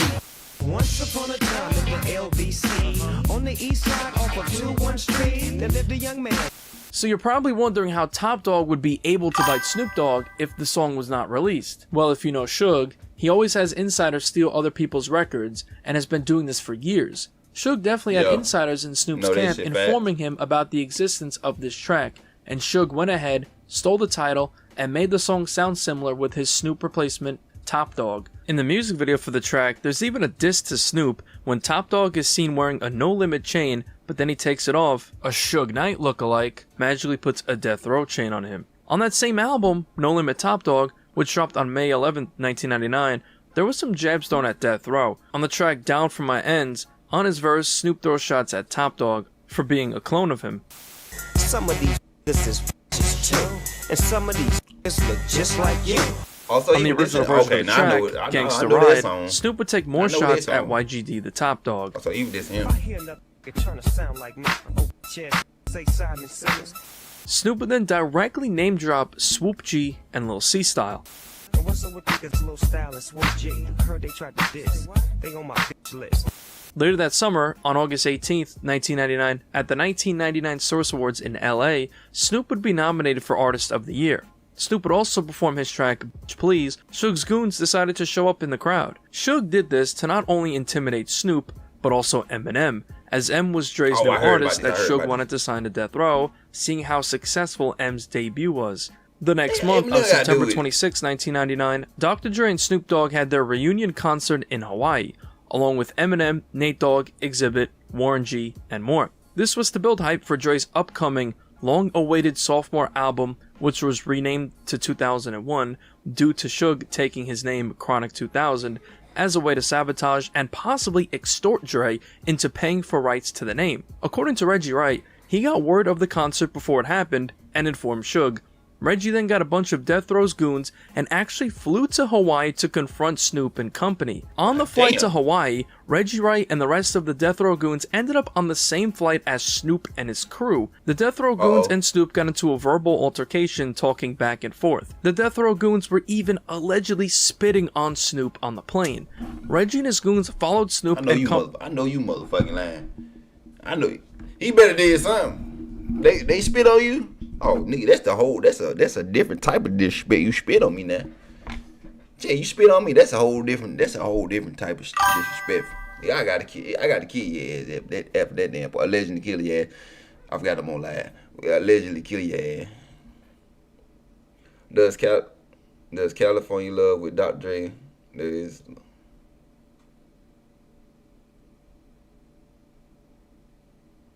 Yeah, you right there. Yeah, on the right, California Love supposed to be Tupac shit. He gave that motherfucker the remix version. That's the California ain't in his goddamn beat. He got that from somebody else. To their hotel room, and they were also trying to get tickets to the event, but were denied tickets by Jimmy Iovine. On the flight back to LA, Reggie and his goons were now on the same flight as Eminem and his bodyguard. Reggie's goons were now intimidating Eminem. The next year, in June of 2000, Death Row dropped a VHS called Death Row Uncut 2 Gangsta for TV, which included many tracks by Snoop and Dre during their run with Death Row. In between the tracks, they had a bunch of people in a car doing skits dissing Snoop and Dre. At one point in this, it got real personal when the people from Death Row would go to Dre and Snoop's house and show their homes and addresses on camera. Jimmy Iovine actually paid Death Row $500,000 to remove Dre and Snoop's address from the first release of the VHS. The next month of August of 2000, there was another confrontation, this time at the 2000 Source Awards. Dre and Snoop were going to receive some awards that night, to which Suge and Death Row tried stopping. Suge called in the Mob Piru and also had a lot of Crips, including Swoop G and his entourage. In the lobby, Swoop G and his crew got into an altercation with a bunch of Rollin' 60s Crips in the lobby. A huge fight would break out between Death Row and the Rollin' 60s, which would spill. Hold on, Tony. Somebody fuck this ass up. Hold on. But you should have been vibing the weed, but at this damn point, hold on. We ain't gonna somebody pop the fuck out of his ass. Hold on, Tony. Death Row tried stopping. Suge called in the Mob Piru and also had a lot of Crips, including Swoop G and his entourage.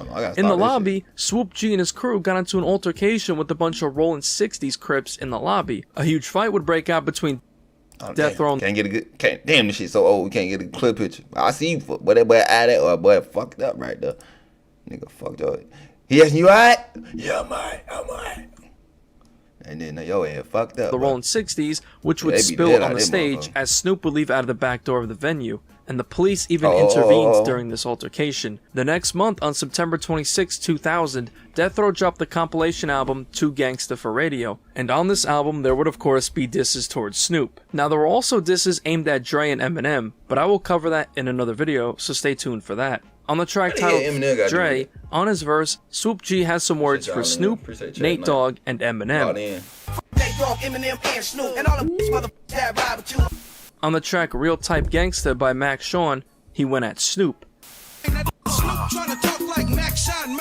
In the booklet for the CD, Suge included an alleged letter that Snoop Dogg wrote to Sugeknight while he was incarcerated in that same year of 2000. The letter reads, "To Big Dog from Snoop Dogg. I know that you're surprised to get this kite from me. Last time we hollered was in October of 1996. I tried to roll up on you when you was in county jail, but you know, Popo wouldn't let me in. Big Dog, word on the street is that we got drama. But until I hear that from you..." Suge can do all this shit, but he can't get the motherfucker back for Kill Tupac. You know what I'm saying? You worry about Snoop Dogg, you need to get the motherfucker that got, you know what I'm saying? If you ain't had nothing to do with it, you should have put this much power and strength and goddamn KVD and all them. You know what I'm saying? They could. I'm glad I was a kid, because I couldn't be in that damn circle, because motherfucker, I've been goddamn wild out on these motherfuckers. Hey, motherfucker. Bullshit goes over my head. I ain't sending you this kite to start no shit. That's Daz and Dre, or those other motherfuckers who pop shit because they hear you're about to get out. I was hollering at you because I heard you was telling motherfuckers I rent Crips to hang out with me. I don't know where that came from. The dudes that hang with me are Long Beach Crips. All they need is to get high, and they'll do anything. Now, I know, ever since you've been hollering at that dude, Kieta Rock, you heard I'm the shot caller for the Rolling 60s, so that means I don't have to pay them shit. They ain't nothing but some Snoop Dogg groupies anyway. Holla back at me so we can put this behind us. Big Snoop Dogg. Now, a lot of people say that this letter is fake, and that Suge did this to once again try and sabotage Snoop's rep. But this has not been confirmed by anyone if it is real or fake, but to me, it sounds fake. During this time, Snoop was gearing up to drop his 5th studio album and 3rd album with No Limit called The Last Meal. Suge would do some crazy shit during the build-up for Snoop's album The Last Meal, which was set for a December 2000 release. Death Row dropped a Snoop Dogg compilation album of tracks from Snoop's days on Death Row called Dead Man Walkin' in order to profit off of Snoop's new album release buzz and sabotage it. The title itself was a direct threat to Snoop Dogg, calling him a dead man walking, displaying Snoop wearing red due to Suge's blood affiliations. The back cover showed a still capture of Snoop laying in a coffin from the Murder Was the Case music video, again, possibly saying that if Snoop keeps dissing, that's where he'll end up. Sugeknight would end up getting his hands on the advanced version of Snoop's album, so we decided to leak it on December 1st, 2000, posting it in its entirety on Death Row's website 2 weeks before its scheduled release date of December 19th. Suge made all of the tracks from the album downloadable in MP3 format. In early 2001, Sugeknight would be informed that he would be getting granted an early release of August 2001. Death Row would take to their website to announce that he is coming home while sending a terrifying threat to Snoop Dogg, saying that all dogs run and hide with gunshots being heard and dogs crying, followed by the words, "Suge is coming home."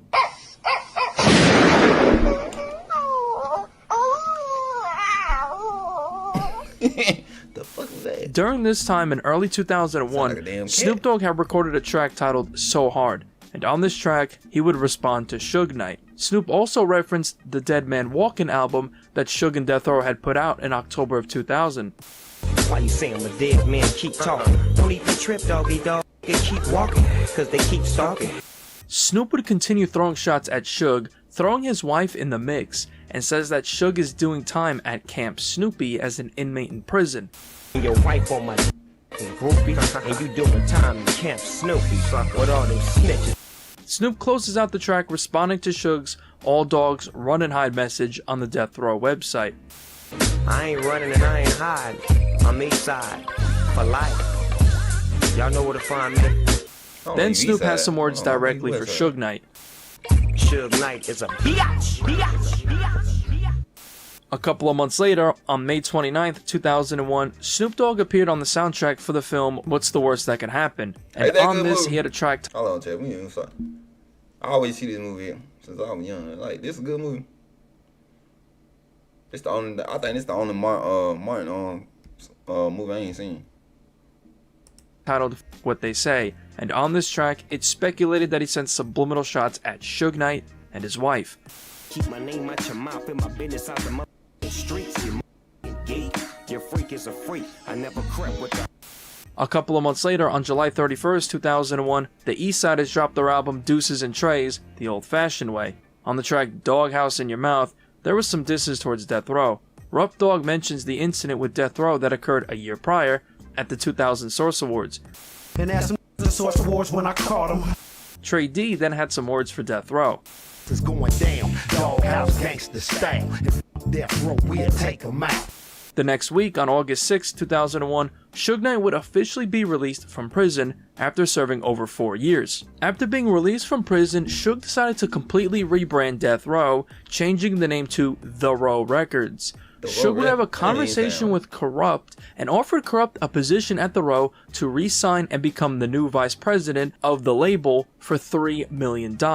Corrupt would accept this position, which would not sit well with Snoop and Daz, causing a rift in the Dogg Pound. On the May 2002 issue of the XXL magazine, Sugeknight, Crooked I, Nina, Eastwood, and Corrupt appeared on the cover of the XXL magazine dubbed as Sugeknight and his new heavy hitters. On page 7, it shows a picture of Suge flashing a new chain with the new The Row logo on it dubbed Destroy and Rebuild. People have speculated that making Corrupt the new vice president of Death Row was intended to break up the Dogg Pound. Once again, Suge trying to mess with Snoop. That summer, on August 13th, 2002, Snoop Dogg dropped the compilation album Doggy Style All Stars Welcome to the House Volume 1. They bought me $2. Who they bought me right here? On left. Hold on a second, can y'all see that? Hold on, I'm gonna make it big so y'all see this shit. They supposed to be $2. You better not have $2. They supposed to be Snoopdogg right there. I mean, not Snoopdogg, but Tupac. I don't know, I'm gonna say it, cause everybody, if I see a black man with a bandana like that, bow head, I be thinking that Tupac. Maybe I'm tripping. Who the fuck these motherfuckers, Swoop? On this is a track called The Strong Will Eat the Weak, and Snoop once again takes shots at Sugeknight. Knowing damn well that you're gonna have to see me sooner or later, you big fat hater. On the second verse, Snoop seems to be taking shots at Corrupt, calling him a traitor for joining Death Row. Them weak is on your team, straight traitors. They can't go back to the set. Now, these disses were nothing compared to what Snoop Dogg had in store for Suge and Death Row. Later that year, on November 26th, 2002, Snoop Dogg dropped his album Paid the Cost to Be the Boss.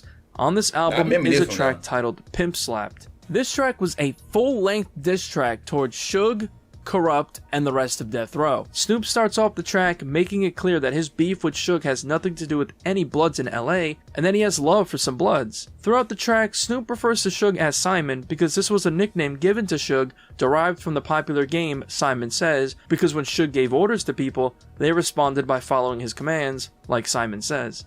I got a couple relatives above a Crenshaw. This is about me and Simon, not me and y'all. Later in the verse, Snoop says that Suge can't do him like he did Exhibit. If you know, Suge had Exhibit brutally jumped a couple of years prior. And skirt up, will ship.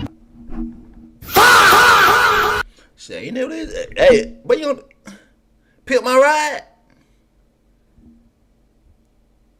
Damn.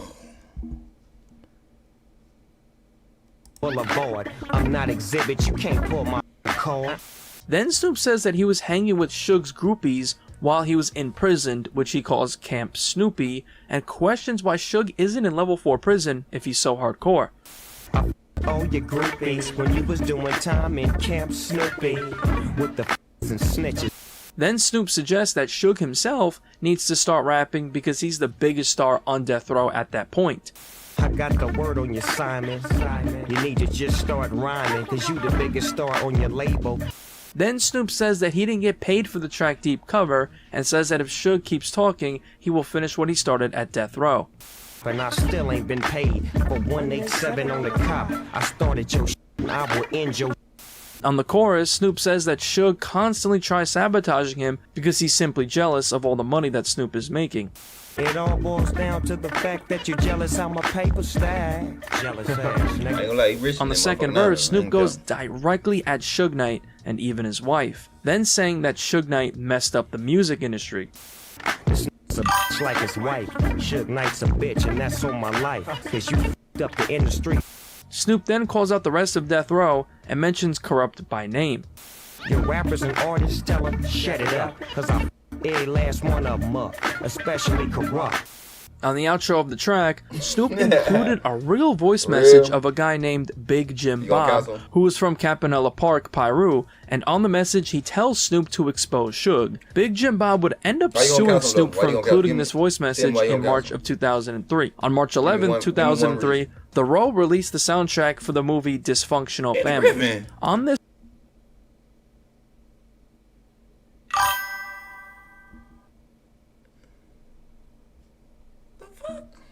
is a track titled The Row Y'all with the new Death Row artists Spider Loc, Eastwood, and Gangsta Rid. This track would be a response to Snoop Dogg's Pimp Slapped. Eastwood starts off the first verse name dropping Snoop. Appreciate it. What? You wasn't gangsta enough for the road? Spitting envy on your record, Snoop Dogg, you are. How could you ever be a leader? Then he got real disrespectful, saying that Snoop's son Spanky isn't even his. Spanky? Then you still ain't tripping with a death row wife and death row kids and everybody knowing that Spanky ain't his. On the post-chorus, Eastwood had some words for Superfly, Snoop, and Daz. Superfly, you. As Dillinger, you. Snoop Dogg, eater.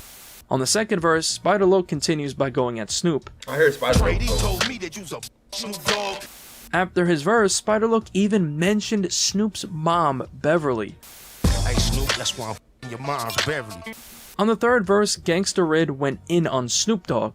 Cornrows, he would always bark about this and that. When it came down to it, that man would never strap. Then saying that they weren't gonna diss until they heard Pimp Slapped. Your boy Snoop don't play Russian roulette with his mouth. Wasn't thinking about the diss until we heard Pimp Slap. At the end of the track, Eastwood has some words for Snoop. Pimp slap. How you gonna pimp slap it when you too small for the white beater? During this time, Death Row artist Crooked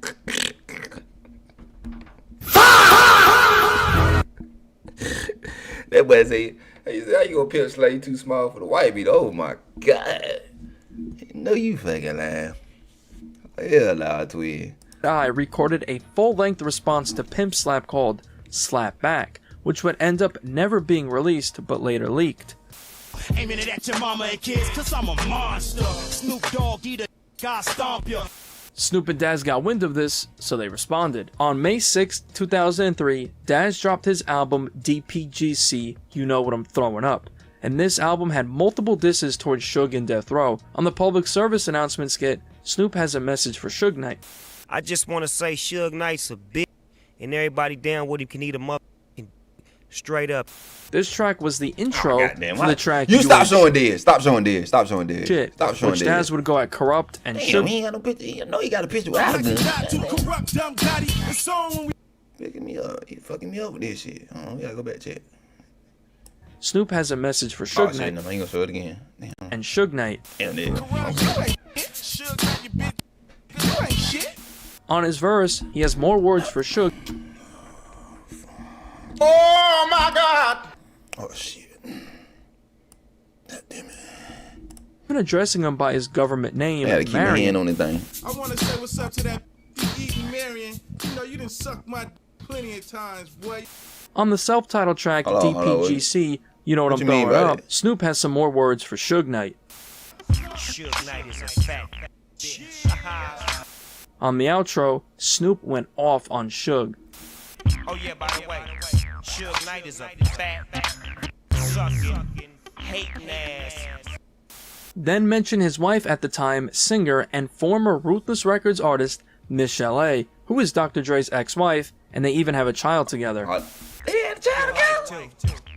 No singing that bitch. Got Dr. Dre on her breath. The next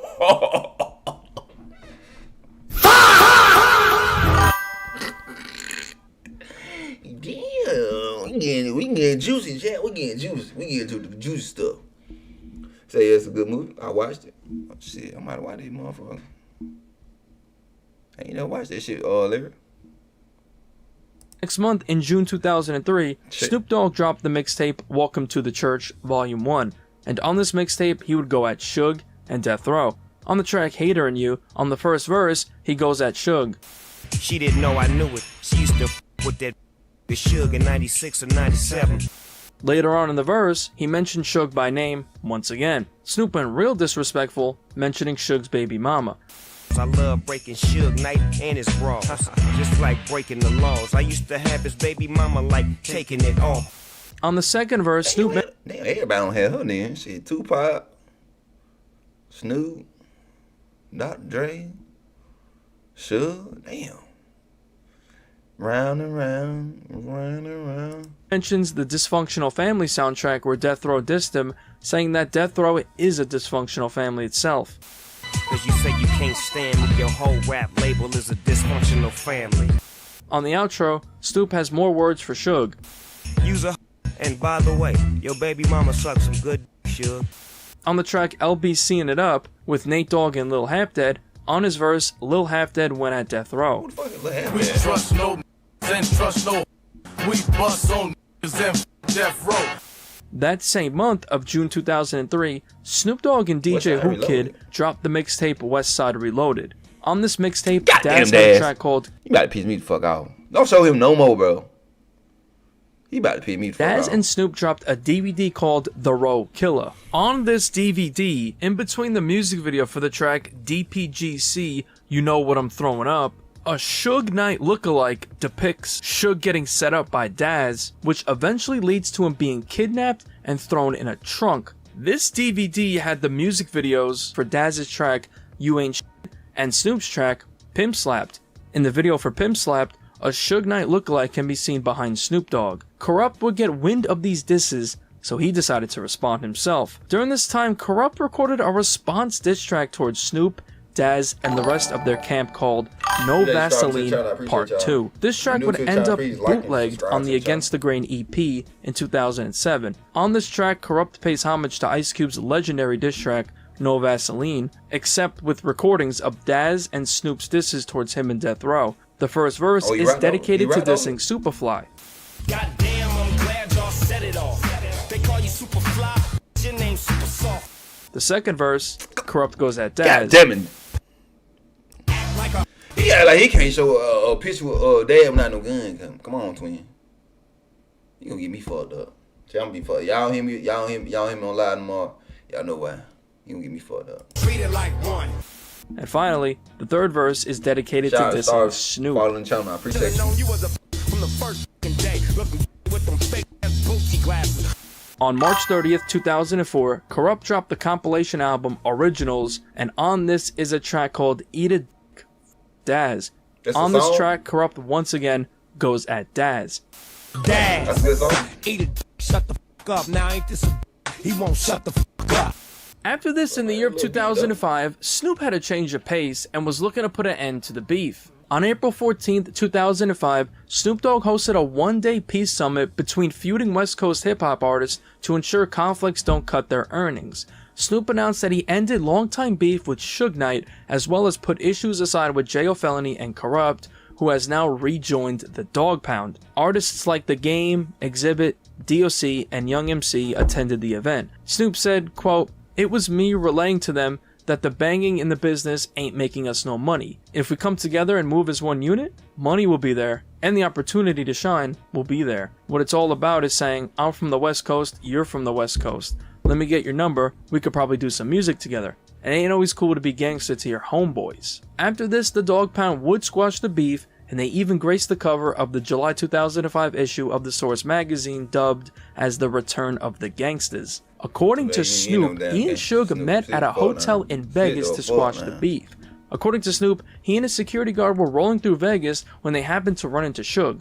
Though Snoop's big homie was quick to step forward, Suge swore he meant no ill will. Still, the animosity between the men was still running high, by Dogg's own admission. Quote, "I had dudes who they seen him before I did." And then Snoop addressed Suge saying, quote, "When I finish the little woo-wop I'm with, I'm gonna have my folks come tell you what room I'm in. Then when you come up to my room, ain't gonna..." Hold on now.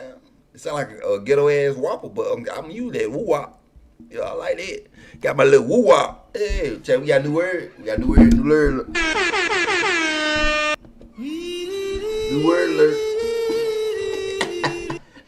Hey, yo, but that shit gonna be stuck in my head. My little woo-wop. Yeah, I'm about to take my little, you know what I'm saying? My little thing right now, you know what I'm saying? There'd be nobody in there, just me and you. 45 minutes later, Snoop and Suge were having a face-to-face. Nobody in there except me and my dude Superfly, revealed Snoop.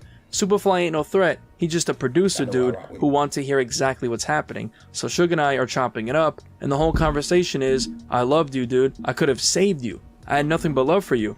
And his conversation is, dude, I loved you. I ain't got nothing but love for you. Snoop retorts with a harsh but fair question. Why did you try to get me popped if you loved me? You know what? I forgive you. I ain't gonna do nothing to you. There's dudes outside that want your head right now. They ain't gonna do nothing to you. You gonna walk on out of here and we gonna be cool from this day forward. And we've been straight. Fast forward a couple years later, on June 24th, 2008, Snoop dropped a DVD called Big Snoop Dogg Presents The Adventures of the Blue Carpet Treatment. This DVD included an animated music video from an unreleased Snoop Dogg song recorded in the mid-90s called Snooperman. In this music video, Snoop can be seen defeating a villain that looks just like Sugeknight. Now, this squashing of the beef might not have lasted too long, because after Suge's incarceration in 2015 for murder, he was eventually sentenced to 28 years in prison.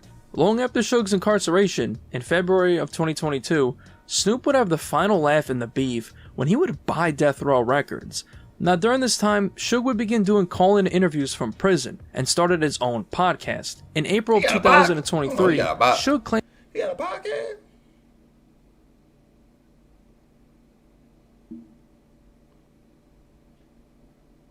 He gotta be on YouTube. No way, I'm gonna do my little Scooby-Doo thing. You know what I'm saying? Hold on. I'm do. Damn, got a little dust on it. Do my little Scooby-Doo. Get back with you on it. And that Snoop's ownership of Death Row is illegal. Quote, Snoop has a partner, which is Michael Harris, right? If you look at it, they committed bankruptcy fraud. I didn't lose my company by doing anything wrong. They went in and the lawyer didn't show up and they got a default judgment. I settled the judgment. They turned around and said I didn't settle the judgment. On February 6, 2024, an article that Vlad TV posted on IG read that Suge made shocking accusations on his new podcast about Diddy, Russell Simmons, Andre Harrell, and Dr. Dre. Snoop would comment under the post reacting to it saying, "Shake my head, I'm praying for that brother that he finds peace." Suge saw this and got tight, so he hopped on Twitter to fire back, reposting the comment writing, "Show that agreement or proof of payment and I'll shut up. Bet you can't." So once again, commenting on Snoop buying Death Row, clearly not happy that Snoop is the new owner. Then another tweet, getting real personal, posting an alleged photo of Snoop's wife in Hawaii with another man, writing, "You pray for me, Snoop Dogg? Okay, I'll pray your wife stop going to Hawaii with other men." Then posting a video of Snoop, captioned, "If you only could act like this when the camera rolling, Snoop Dogg," then putting the hashtag fake Crip. A couple of weeks later, in March of 2024, Sugeknight would claim that Snoop, Diddy, and Dr. Dre are in a secret society. Snoop responded by commenting on a post on IG reporting the news simply with some emojis. After that, the next month in April of 2024, on his podcast, Suge would claim that Snoop was allegedly involved in Tupac's murder. According to a blog post, Suge basically says that Snoop convinced the members of the Dog Pound not to go to Las Vegas for the Tyson. Oh shit, hold on, wind that back. Hold on, breaking news, chat. Breaking news. Nah, who the fuck? Larry, I know my boy Larry in here. Larry, I was just talking about that shit yesterday. Like, I said, why the fuck, what the fuck Snoop Dogg was? I said that yesterday. It was yesterday or yesterday before that. I said that yesterday. I said, what the fuck Snoop Dogg? I thought they got Snoop Dogg got on the plane with Suge and Snoop Dogg. I mean Snoop Dogg got on the plane with Tupac and Suge. And how the fuck he wasn't in the fight? That's what I want to know. Hold on now, we getting deep. Snoop responded by commenting on a post on IG reporting the news simply with some emojis. After that, the next month in April of 2024, on his podcast, Suge would claim that Snoop was allegedly involved in Tupac's murder. According to a blog post, Suge basically says that Snoop convinced the members of the Dog Pound not to go to Las Vegas for the Tyson fight because Snoop knew something was going down. Daz and Corrupt listened and stayed in LA, but Nate Dogg was determined to go. Snoop warned Nate Dogg to watch his back and not to be around the Death Row folks. Suge also says that there was no one connected with Death Row who would have immediately called Snoop to let him know Pac had been shot, so Suge ponders why Snoop would have been listening into what was happening in Vegas. A lot of people are also suspicious as to why Snoop and Dre won't bail out Suge after his bail was set at $10 million, when Suge was the one who bailed out Snoop in '93 for $1 million. Well, Tekashi 6ix9ine made a crazy claim back in 2021 on a podcast with academics that Snoop is allegedly writing letters to the judge to keep Suge in jail. 6ix9ine claims he obtained this information from Suge-Knight's son. You think Snoop Dogg is a rat? What you mean by that? Look Where at you this going camera. with that? Cause Snoop Dogg got to order protection on Sugeknight. And Sugeknight calls my phone every other week. What you mean he got to order protection? He got to order protection on Sugeknight in the 90s. The whole West Coast know about it. They not letting Sugeknight out of jail because Snoop Dogg keep calling. After this, nothing else was said, but Suge will continue talking about Snoop. Unfortunately, I don't see this beef ever being resolved fully. It's clear that these two still have an underlying dislike for one another. Oh shit, that's the end of it. Partner with Easy.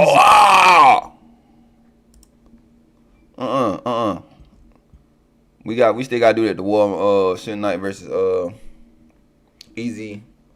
What's that other one? I want to see that other interview. I just want to say when he talking about Tupac, how you feel about Tupac. Where is that shit at? Oh, here you go. Untold. We gonna see this chat. Like, this either the moment you gonna kill me, and we gonna get some clarity in this air. We got a 5.5 hour flight. I ain't got no security. You ain't feeling me right now. I'm like, all right, I see what's finna happen. I've been around these. If they see brother, they beat your ass. Hold on. Oh my God! Tupac whooped your ass. You know how they get down. I grab me a knife and a fork, sit in the back of the plane, all the way in the back. I'm the last seat. So if somebody gonna get killed, if I'm gonna get killed, somebody dying with me.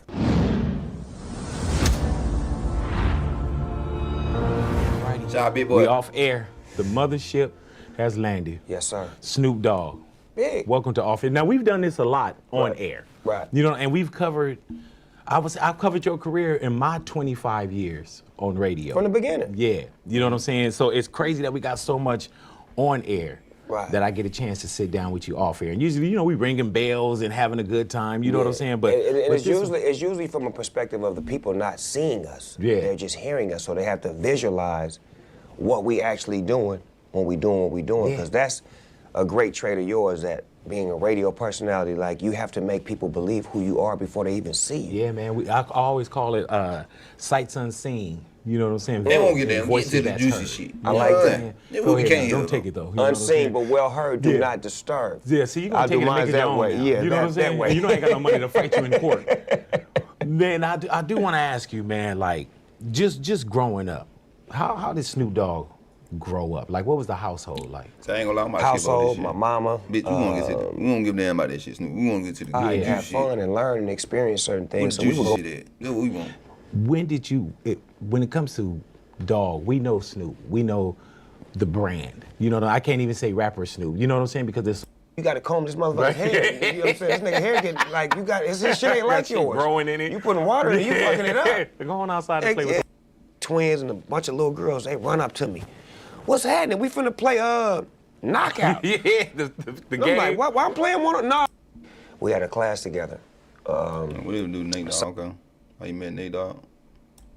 But then I run out of freestyle. It was like, shit. I'm like, we not ready yet. But at the same time, just to give you the long and the end of the story, the Sean that I'm talking about became Domino. Yes. Domino used to write for me in junior high school. Because I couldn't write, I just was a freestyler. So we was a group. See, I hadn't. That's why we off air. I hadn't heard that one because sometimes we think that it started at, oh, it was Nate Dogg, it was Warren, but you know you got to pay a lot of tuition into the School of Experience. I didn't know Nate before we Dogg get when I was in junior high school. I didn't know Nate Dogg. I met Nate Dogg when I got to Poly in '86.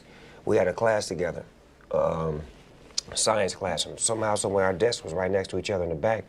And one day, we just was in there bullshitting. I was beating on the table and shit, rapping, and Nate Dogg was singing, and then we had 7th period together, which was PE. So we really wasn't doing shit. We was back in the back singing and shit on the gate, and it was like every day we had the same class, and we would leave that class and walk down the hall and got cool and got cool and got cool, and then before you know it, it's like, shit, he became my dog. But Warren G, I grew up with Warren G on the east side. Me and Warren G grew up. Nate Dogg grew up on the east side too, but on this side, and me and Warren G grew up on this side. So when we finally all connected, we kind of bumped heads because Warren G was my best friend and Nate was my dog. And But Warren the three wasn't Nate Dogg solid. and Warren G used to bump heads like a motherfucker all the time. Over any and everything, like life, or was it just music? Warren G loved Snoopy. Oh, he got you. So. Got you. So it was like, who's this third wheel sometimes? Sort of, kind of like, but it's just like Warren G is like protective of me. Like, he like a father, brother when it come to me like back then. Like, so anybody that get close, even him and my wife, like had like a kind of crazy relationship in the beginning because that's my best friend. Right. And he seen me falling in love with her. You know Right, what I'm saying? yeah, hell Like, yeah. nigga, Like, what you doing? I really, like, yeah, ain't being that nigga. damn close, no But she nigga. ain't gave you nothing. That's Right. why I'm falling in Yeah. love. Cause she ain't gave me none. That's love. Yeah. But he thought he was homie looking out, best friend looking out. Man, she ain't even gave you nothing. You done been with her for 6 months. You ain't even got none yet. That's what I like. Cause And you if knew she it making then. me wait 6 months, it's amazing. 6 months. I don't want nobody that's gonna just lay down with me. I don't know about 6 months. Shit, I been on cutout, chat. I ain't gonna lie. 6 months. Shit. Fuck that shit. Me on the first Yeah, night, I then she need gonna lay mine. down I don't know with about him. y'all, but I need Yeah. mine. If she made me wait 6 months, you gotta wait probably 6 years. Did you know that Nate Dogg was that special early on?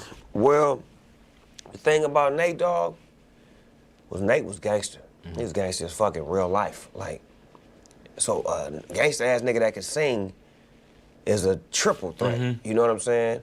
So, and then Nate was like, he was real aggressive. Like, when it came to like making music or doing what we wanted to do, he like had a certain way of doing it and how he would do it. And him and Warren G would clash a lot because Warren G had a certain way that he would do it. And this is before we were established. And it was like we were all trying to find our lane on who we was, but it was always magic when we came together. It would be like a bunch of bullshit up until we got into the session to make the song. And then once we made the song and get the feedback from the song, it drew our friendship closer because we seen what the songs could do to people. And then we seen how Nate's vocals, Warren G's vocals, my vocals, how it affected and how it brought people together. So it was like, we could tell, but we didn't know. I say it like that. At one point, man, Warren told me a story, it came out a little later, that you kind of got frustrated with music and you threw all your raps away. Was that because you didn't think like, man, this is gonna pop, or we're not making any money? What made you throw it away, and what did Warren do? Well, I had been to jail a couple of times, and this was like one time that I was like really seriously like not gonna sell drugs, not gonna be involved with the hood, really focus on the music. But the opportunities wasn't coming. Well, y'all ass We crazy. would give our cassettes to certain people. That's when cassettes was out. And they would move them around for us and rotate them. And we would always get the feedback that, nah, that ain't what we looking for. So we went to Hollywood one time, and was in a room with some business people. We played my little cassette. Chat, I ain't gonna skip this shit. I wanna see you with talk the about two about that. I ain't gonna lie. Nah. Fuck it, we gonna get to the juice shit. We looking for something more. Where the juice shit at? Y'all bullshit. Hold on, Ice Cube. Okay, I see Ice Cube. Okay, we can start right there. Hold on, you got Easy. I know you got Easy in here. I think I got Easy in here. That, if you don't shut the fuck up, yeah. Like, y'all doing best friend shit. I don't hear that shit. God aspired to be. Cube is God when Snoop Dogg is rapping. Slick Rick is the God over there. But the guy right in front of you is this guy.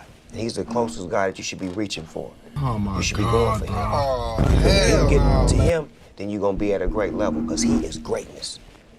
How was it when you first got on with Dre, where now you got a little bit more confidence?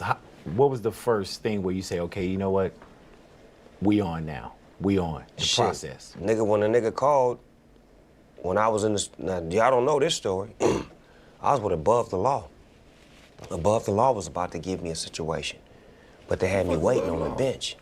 I was behind Cocaine, I was behind another girl named Kilo, and I was waiting behind Above the Law next album that they was doing. But Laylaw and Hutch and the whole crew, Gomack and the whole nine, they fucked with me and Warren G. Warren G was they nigga. So Warren G brought me to them, and they was like, okay, we gonna fuck with him.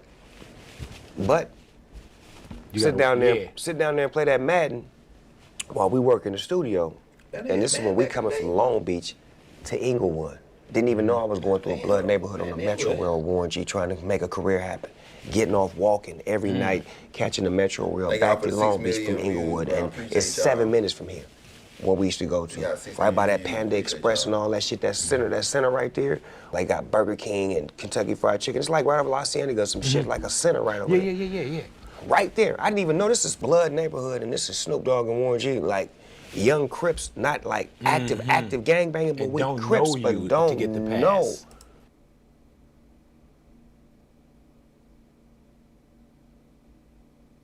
So we did prove his street career.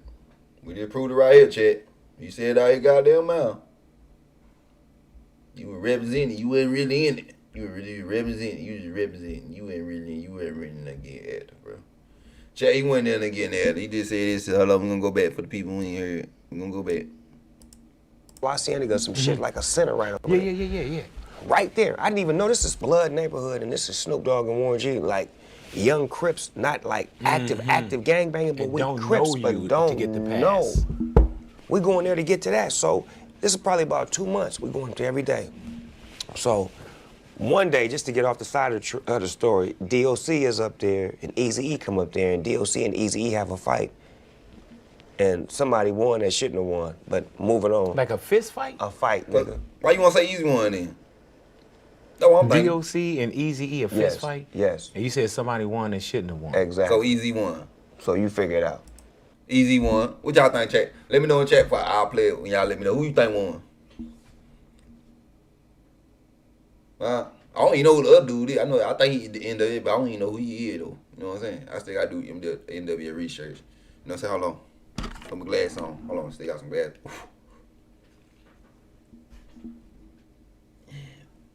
He said Eazy, right? I think Eazy won. Did Eazy get DOC? Moving on. All right. Yeah, I knew it. We sit in the studio, right?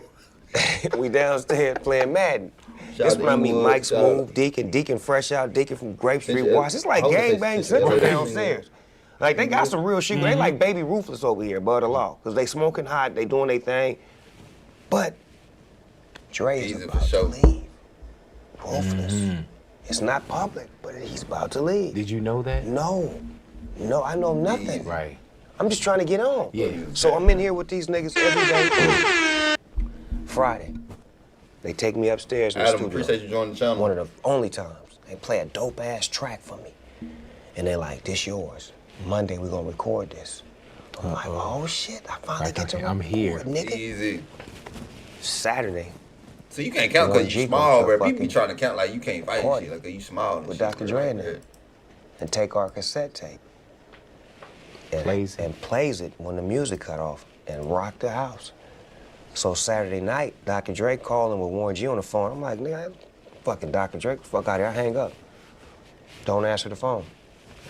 Sunday, Warren G called back again in the daytime. Snoopy, cuz, I got Dre on the phone, cuz.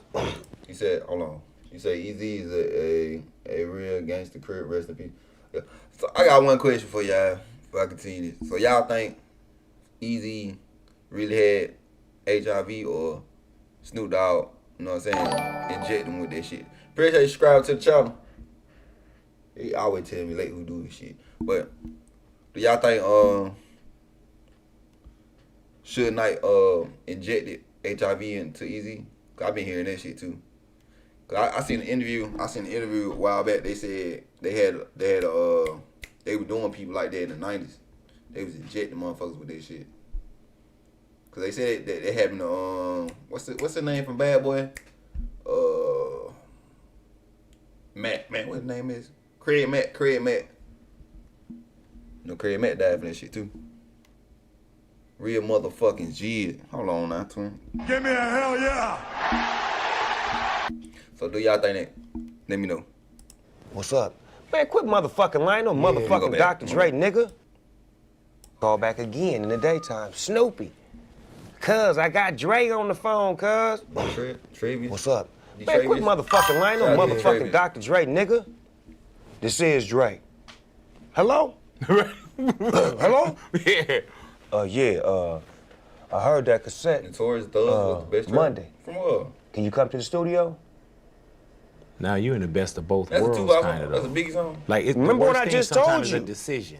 I just told you, Monday. Yeah. They got a beat already ready to go. Yeah, Saint in jail. Now I just get this call on Sunday from this nigga saying, can you come to Solar Records on Sunday? I mean, on Monday.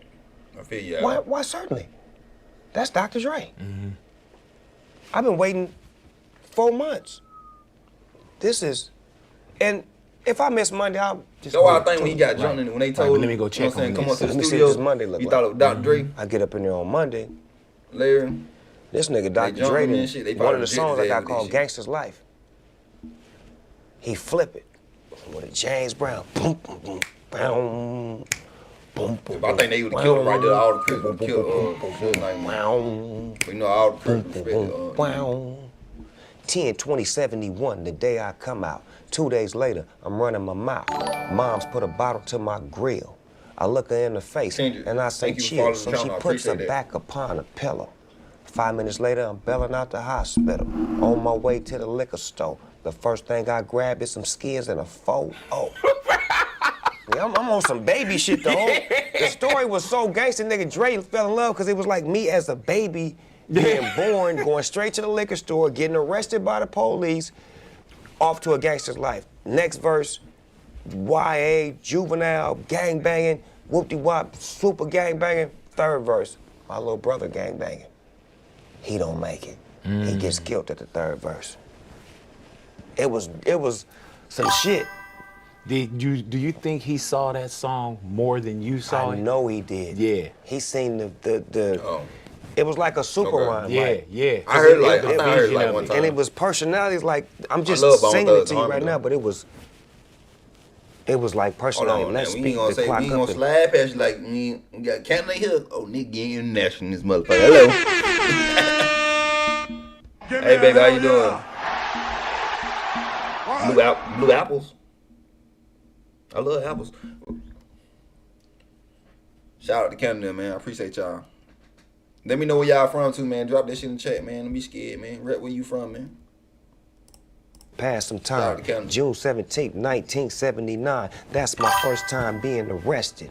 I know I did this shit, but I ain't gonna confess to this. Like, I was on some other shit, he like, definitely set up. the shit I was saying, I'm listening to myself now, listening to it, like, for me to be saying that at that age, it sounded crazy, because I'm just all a that young shit Sugeknight done gangbanger. did, But I'm he saying doing some shit that you can really see, like, Tupac I and all pops them, bro. this You shit think up. he ain't do every shit? Crazy. This nigga voice is hard. This nigga look. All right, boom, we did that record. So Tuesday come. Bud Law calling. I'm like, boy, I fell in love. I'm at the DOC. I'm with Dr. Dre. Yeah, man. And he put me in the studio with him. And it was just Immediately. me and him.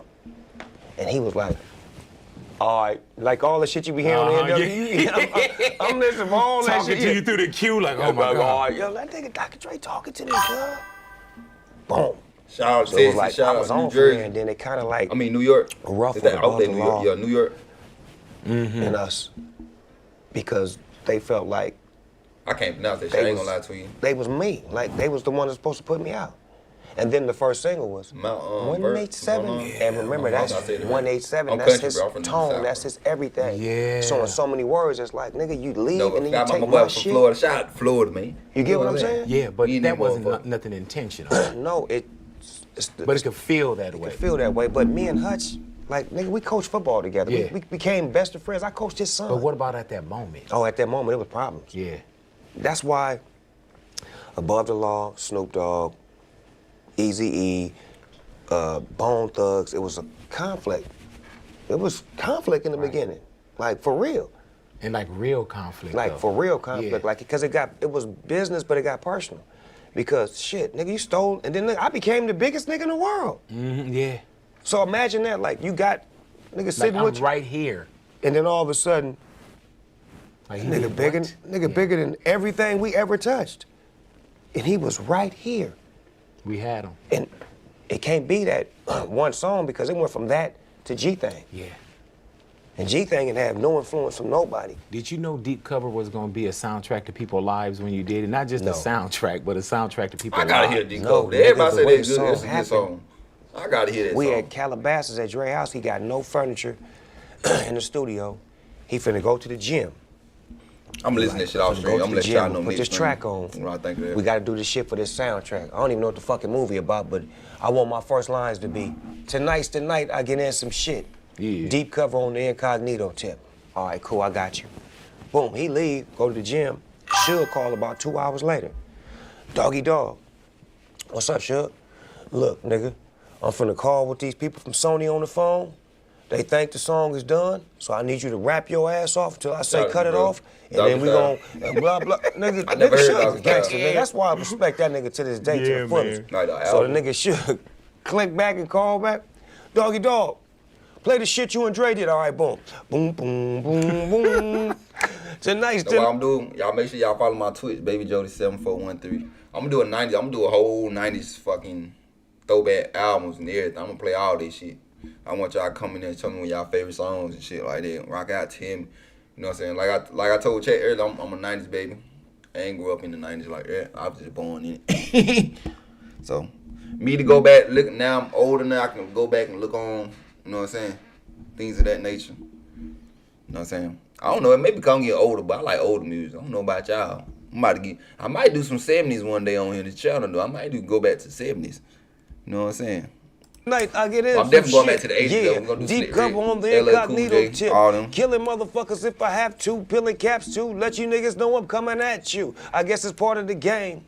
But I feel for the nigga that think he just gonna come and change things with the quickness. So get it right with the swiftness and let me handle my business. Yo, hey, doggy dog, cut that shit off. Right. Right. Did you have anything else after that? That was it. Yeah. That was it. Cut it off. Boom. All right, I'm gonna call you back. He called me back, nigga, we got the soundtrack. Nigga, finish the song up. I'm like, what's the movie about?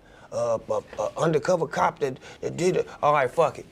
Nigga, I was a drug dealer, and I went to jail for selling to an undercover cop. You was like, man, this is low-hanging fruit. You're like, I got this. But I'm writing it for Cuz.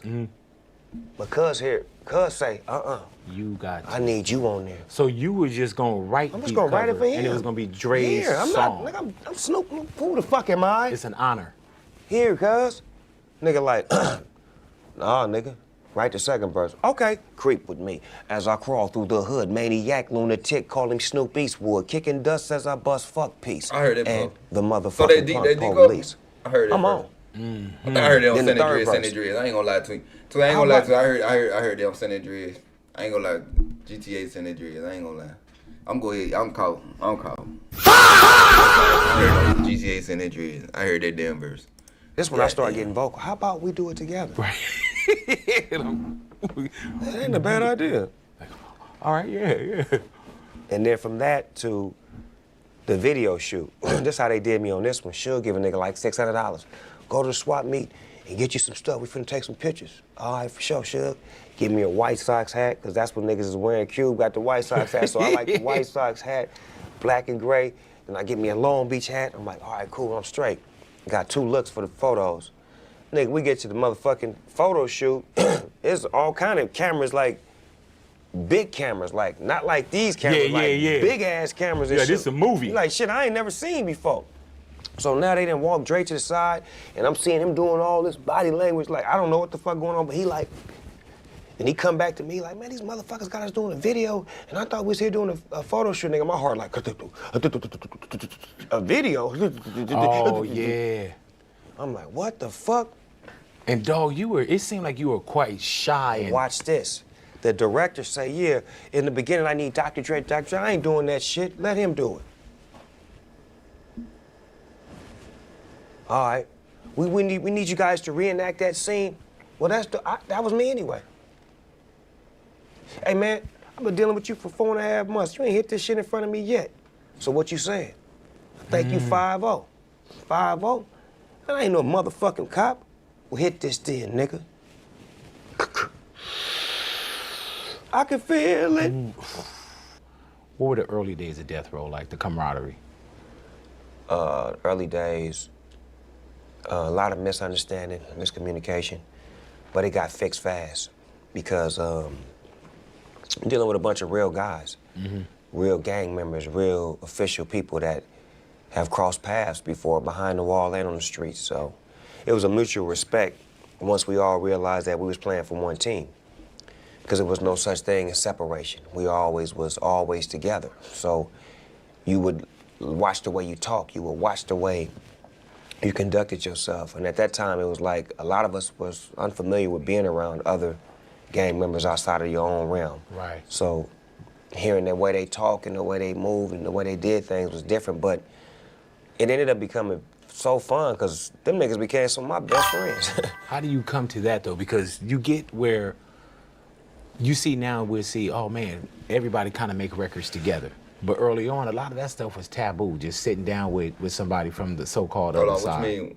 What you mean he not the same? Appreciate you joining the channel. What you mean he not the same? Somebody Snoopdogg? And especially not even understanding what y'all were building. Was it a lot of early tension that was going on in Death Row? I don't think on the musical side because there really wasn't no blood artists. Like, right, I hear you. You know, so it was more Crip-based as far as the artist, but the business was blood-based because Suge was the CEO. And, you know, he had all his homies there, and at the same time, his homies were security. They would provide weed, they would provide, like, entertainment. Like, it was like we were all, like, the same kind of people. So it wasn't, after a certain point, it didn't give a fuck where you was from. Like, I would be all in blood neighborhoods, hanging out with a homie named Top Cat and hanging out with L-Dog and hanging out with K-Dub and hanging out with Heron and hanging out with all kind of niggas like doing shit with Suge and be like, nigga, what is you doing hanging with them? Well, you brought them around me? What you think I'm gonna do? Like, they became my friends, like really my homies. When did you know Death Row was on?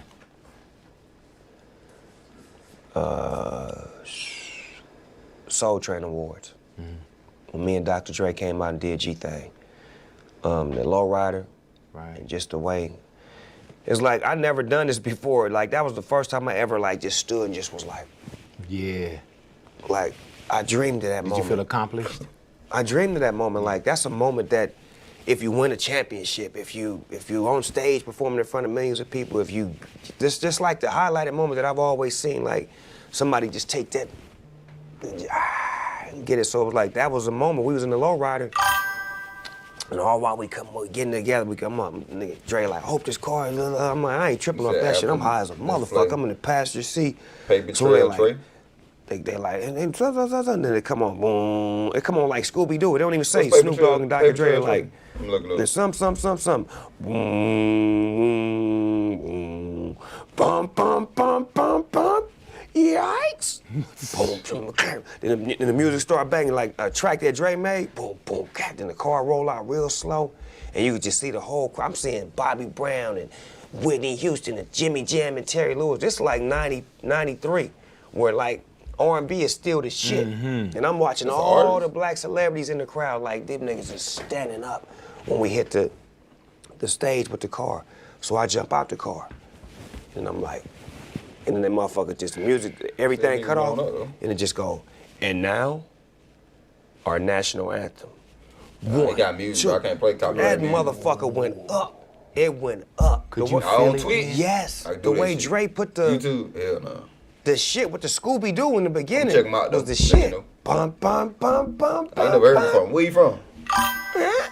Yikes. Then the music came on, we rolling out there nice and slow. Let me see where you from. And that nigga Dre just, he bounced it, parked it, bam, and I opened the door. Crack, crack. Walked out, did this, and they said, and now our national anthem. 1, 2, oh, that shit was, that was the moment. Did you feel equal at the moment, or did you start feeling? No, I felt lesser. And that's the beauty of it. It didn't move me to where I felt like But you knew you arrived, but you wasn't They quite. knew me. Yeah. Nigga, Don Cornelius knew me. Yeah. Fuck out of here, Don Cornelius. That we watched our whole life. I'm gonna have you on Soul Train one day, nigga. Right? He said I'm gonna have you on Soul Train one day, I'm gonna nigga. have you on Soul Train one day, nigga. He said. All right. I'm looking. Nigga, that was the Soul Train Awards. Do you hear me? It created a worldwide West Side. Put me on somebody new. You know what I'm saying? Like everybody, everywhere you went, everybody was talking about Death Row. To get that kind of love, dog, then we go to the Source Music Awards. When Suge is on stage in the comment of the All Up in the Video speech, what did you feel at that moment? Shit, I was riding with Suge at the moment. Yeah. On some real shit. Because I didn't know what the fuck he was talking about. It didn't register in my head that he was dissing a nigga. I was just for the nigga, we won the war, whatever he's saying, nigga, this death row was happening. But could you hear it? Nigga, I was right here. I understood everything he said, so I'm a team player at the time. So whatever he say, I'm with. If he say, fuck all you niggas in here right now, I kill all you niggas. Yeah, you right, Suge. And then once the nigga said, hold on, wait a minute, what that nigga say? I don't see no tattoo on his face. Then I'm looking at the body language. And you in New York. I'm looking at the body language, nigga, like we in the room. And I'm hearing all this shit. Yo. Like when we first got there, it was gonna be New York versus New York. Brooklyn don't like them and Harlem don't like them, and you could just see the separation. When we came out and performed, it was really separation. Because it was like them West Coast niggas and whoop-de-wop. At any moment, do you feel like... You know him? I mean, we could fast know him, forward, W but at Man. that moment, did you feel like, man, that was a lot? Did you understand the size of it then? Nah, because I was like, remember I was escaping the hood to become a rapper, so whatever I was dealing with wasn't what I was dealing with in the hood. So it was like a better way of dealing with the hood shit and having more experienced people, because Suge was the experienced one at the time as far as dealing with everything. And people don't like giving him credit, but he was a brilliant motherfucker when he was at his best. He was a sharp thinker, he was smart, he had an answer to everything. He was like the fixer, the cleaner. Yeah. Something's wrong, he knows what to do. And we was always doing something wrong and we didn't know what the fuck to do.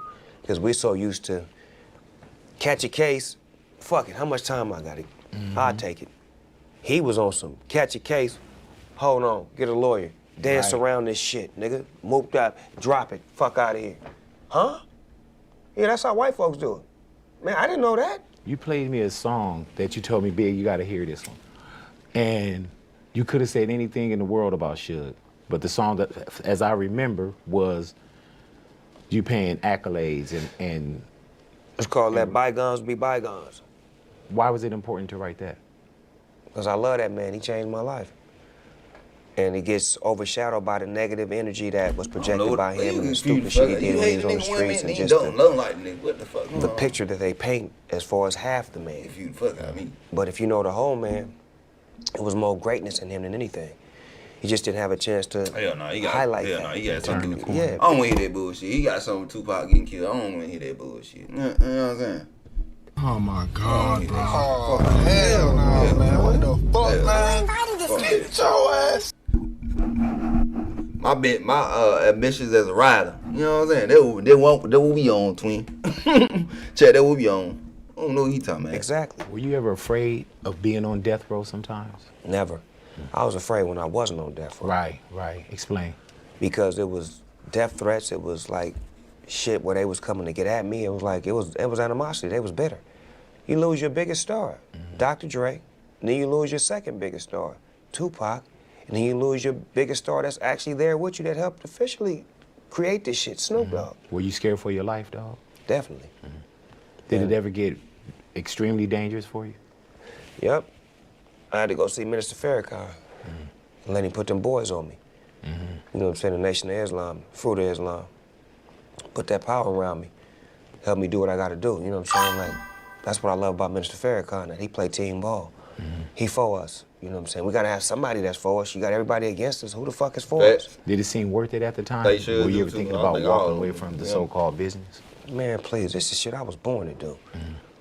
This is what I'm gonna live for. I ain't gonna die for it, but this is what I'm gonna live for. I hear you.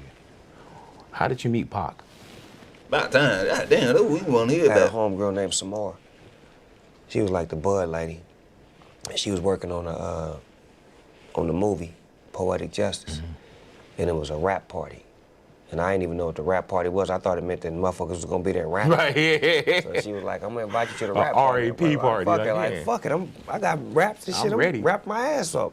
So I get to the party, and this crazy part is motherfucking Michael Rappaport. Say something This different. Every motherfucker time, every reminded me interview, because you his say punk something ass different. was in there. I didn't even know he was in there, but he reminded me, because this is my dog, me and Michael Rappaport, it's my nigga. So he like, nigga, I was in there. I'm like, no, you wasn't. So he started explaining to me what I'm finna explain to you. Ricky Harris was in the movie. He knew the kill. He knew the people so that Ricky Harris killed Tupac. was by the DJ booth. Hold on. So Ricky Harris. Come on, my boy. He knew the motherfucker that killed. They were childhood friends and all type of shit, brother. Then he didn't testify to the police that what they Deefy? I can't think of his name right now. He didn't testify to the cop. Nothing, bro. Like, I don't trust niggas like that. We can go more detail in, you know. Make sure y'all watch Hip Hop Universe.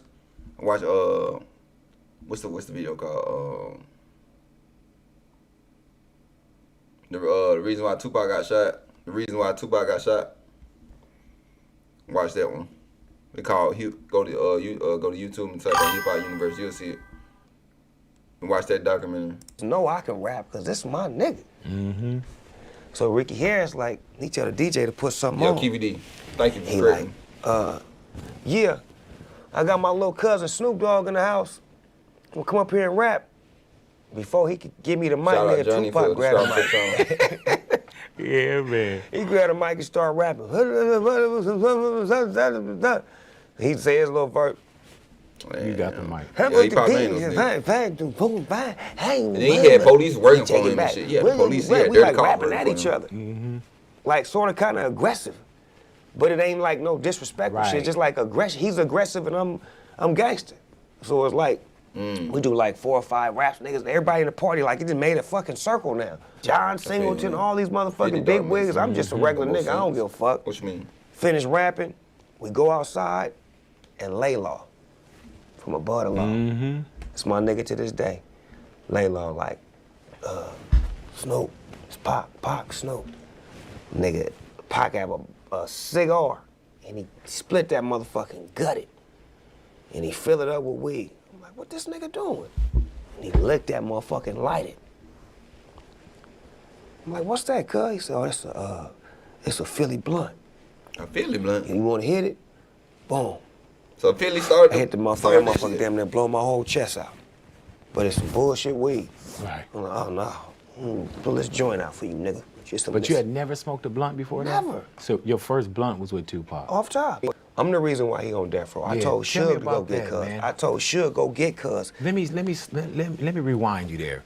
Pac is already established. Hold on. Pac, you know, I got a question. I got a motherfucking question. He said he told Suge go get him on death row. But they said they been trying to sign Tupac though. What was Larry Hillman? 91, 92? They been trying to sign, been trying to reach out to sign him. So Snoop out the whole time? They confused me with that shit. He said one of the guys in the car that killed Pac got killed and they... Really? Which one you talking about? It was Philly first? Philly was the first one? Damn, I wonder where that shit came from. I was like, who came up with that damn idea? Nicole, appreciate you joining the channel.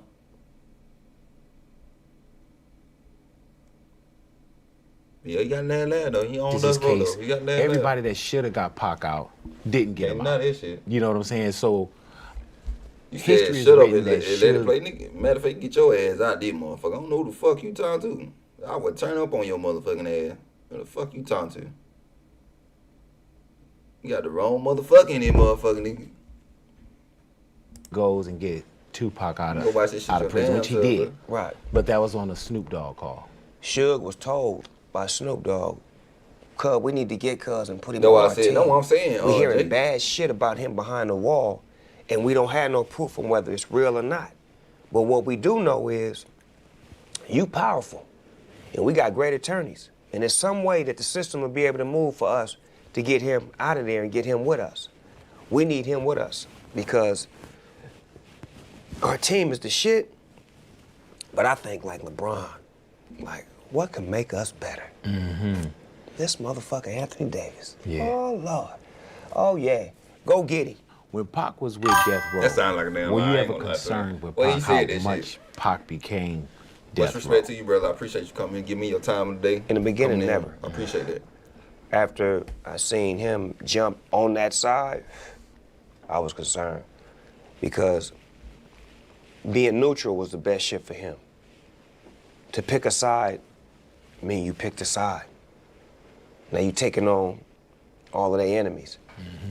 When you born in it, it becomes stripes, and it becomes what you do to struggle to get to the top. When you're not born in it, you're taking on unnecessary beefs, and you're taking on unwanted shit. So him being neutral in the beginning was amazing. And then him choosing sides at the end was a demise, because you picked a side. Like, what side? That's what I'm trying to see. What side? You just saw it, and you felt like he probably wouldn't listen. Man, Pac was a military-minded motherfucker, so he would always, like, he always had a plan. Like, if you knew him, he knew he wasn't gonna be with us long. Right. Like, and he always had a train of thought. Do you think that's why he worked like that too? Definitely, but his train of thought was military. Like, it became one point that me and him had a meet like on some real military shit where it was like, nigga, this the new rule. This him telling me, nigga, this the new rule. Nigga, I talk to you, you talk to me. Your soldiers don't talk to me, nigga, and my soldiers don't talk to you. You understood? All right, I got it. Like, that's how he talking to me. Like, we the same age and all this shit, but he hit me with military shit. So we have a scenario where we out of town, and niggas is drinking. Oh. Corrupt got Hennessy. So y'all think he really got down with MLB? I thought it was money over bitches. We He on the said beach, this song. Hammer, all of us out there chilling. And he just Hell put the yeah, law in dog. effect that don't nobody whoop up whatever the fuck Pac said. All right, yeah, whatever, nigga. I ain't even told my niggas that though, because I'm not military minded, so I forgot to tell them. We got a new order. Yeah, I forgot to tell you. I'm gonna tell you later. What's it called? Member of the Blood? motherfucker on Member the of beach, and Pac and Corrupt get into it. Like get into it, like I don't get know what the into fuck he it. talking about, Not nigga. physical, but get into it, like to where they talking. And then Pac say some shit like, nigga, nigga, you not, he looked at me, he was like, this Corrupt right here. Nigga, you not even supposed to be talking to me. And I'm like, yeah, you know I would, Larry.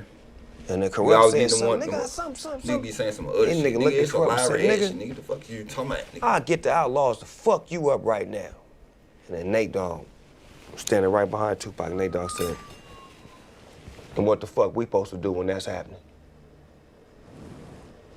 And then Pac looked at Nate, he looked at me, he like, nigga, I thought we had a, I'm like, nigga, you trying to? Yeah, man.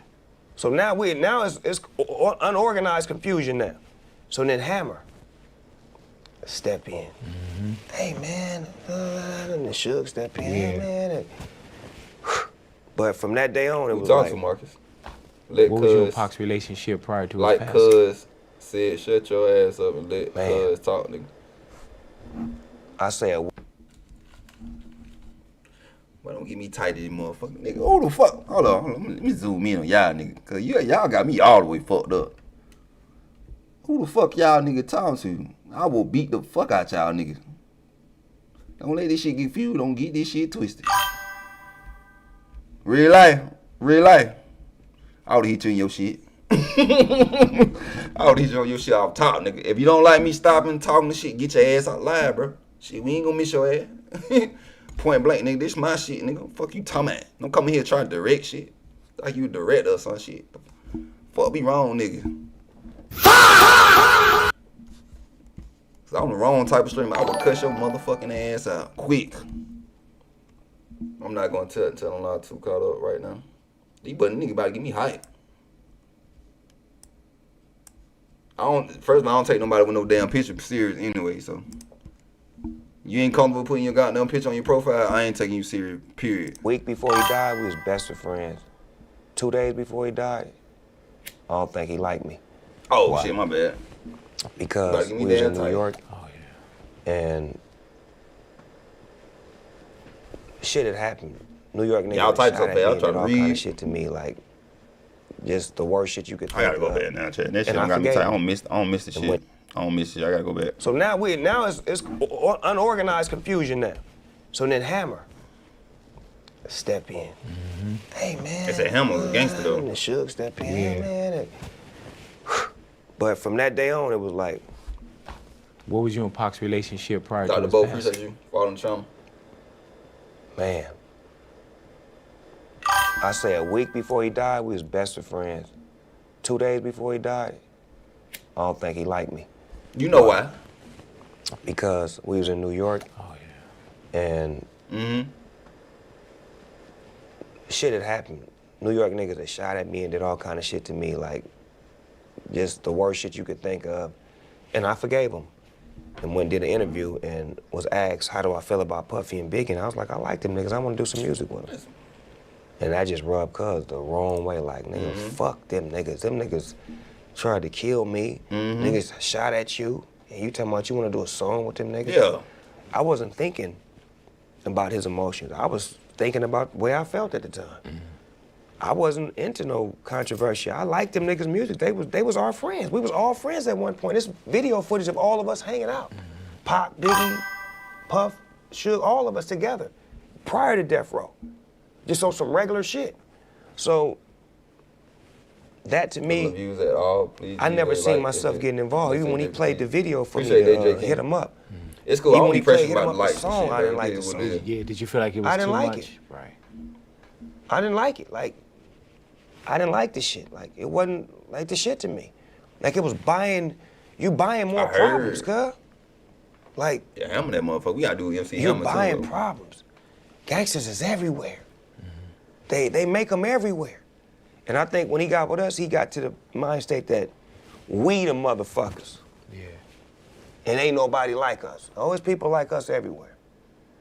Everywhere. So you say a week before, best of friends, 2 days Best before. of friends. Like we was in New York doing the award show and laughing, and my hair perm. Yeah. He got me this motherfucking Hugo Boss suit and had me on some European shit. My pants was fitting tight, and he had a nigga on some other shit. Like, nigga, let me dress you. Nigga, get you right.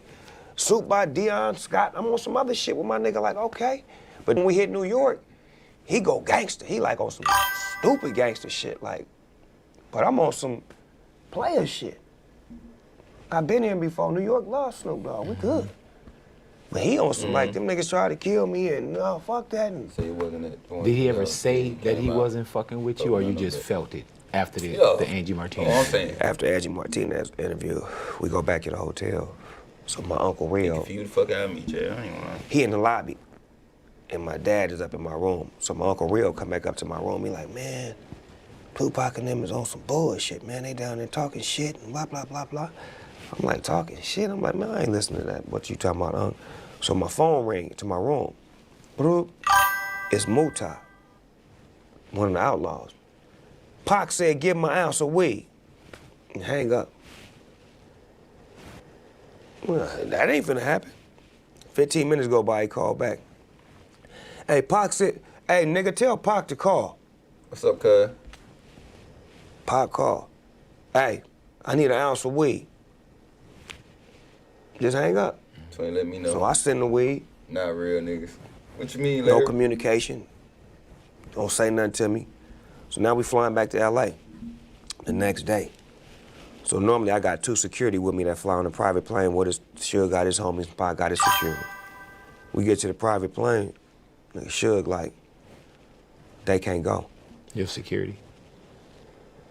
They can't go. Security like, hell yeah. All right, well come on with us, dog. I'm like, nah. Hey, everything. I'm gonna stay down. You already know, I'm thug riding life, with baby. Like this either the moment you niggas Yeah, gonna you kill think- me, and we gonna get some clarity in this air. We got a 5.5 hour flight. I ain't got no security. You niggas ain't feeling me right now. This is how my life is based anyway. Did you feel like Suge felt the same way? I felt like they were fueling each other's fire. Like they was tit for tat. Like nobody would put water. Like instead of Suge saying, no, hold Man, on, hell that's nah, it." man. Just shit. You know, they was I don't even fire play for shit fire. like that. So when I get on the plane after they say my security can't roll, Pac right here, How you another nigga doing? right here. So I walk on. Hello. I don't know how to say your name. Niggas don't say nothing to me. Miss. So I sit down, and I'm like, they still don't say nothing to me. Now we finna take Oh, off. you confused. I'm like, all right, I see what's Come on, twin. You heard Tupac popped off on you. That what we heard. Then we hear that chat, and, you know what I'm saying, the other thing, other interview. He said he popped off on you. He said Tupac whooped you. Now you saying all this shit. Finna happen. I've been around these niggas. I know how they get down. I grabbed me a knife and a fork, get my blanket, put my blanket over my eyes, to like they right up under here. 5.5 hours like this. Sit in the back of the plane, all the way in the back. I'm the last seat. So nigga, if somebody gonna get killed, nigga, if I'm gonna get killed, somebody dying with me. I'm just my back against the wall. 5.5 hours. Nobody say one word to me. Not one fucking word. As soon as we land, they roll the little stairs down. All them niggas go out first. My Rolls Royce right here, Pac Rolls Royce right here. Go down the stairs, Pac go down. I'll go down, I'm like, Pac, you going to Vegas to the fight, cuz? Hey Marcus, how you doing? You said you joined the channel. Take me out 4:30. That's the last thing I remember from cuz. Him doing me like this. And he was on his way to Vegas. Yep, and the next time I seen him, he was laying in the hospital. How did you get, where are you when you find out that Pac was shot? Yeah, that's what we want to know. At Warren G's house. Me and Warren G was, Who said that?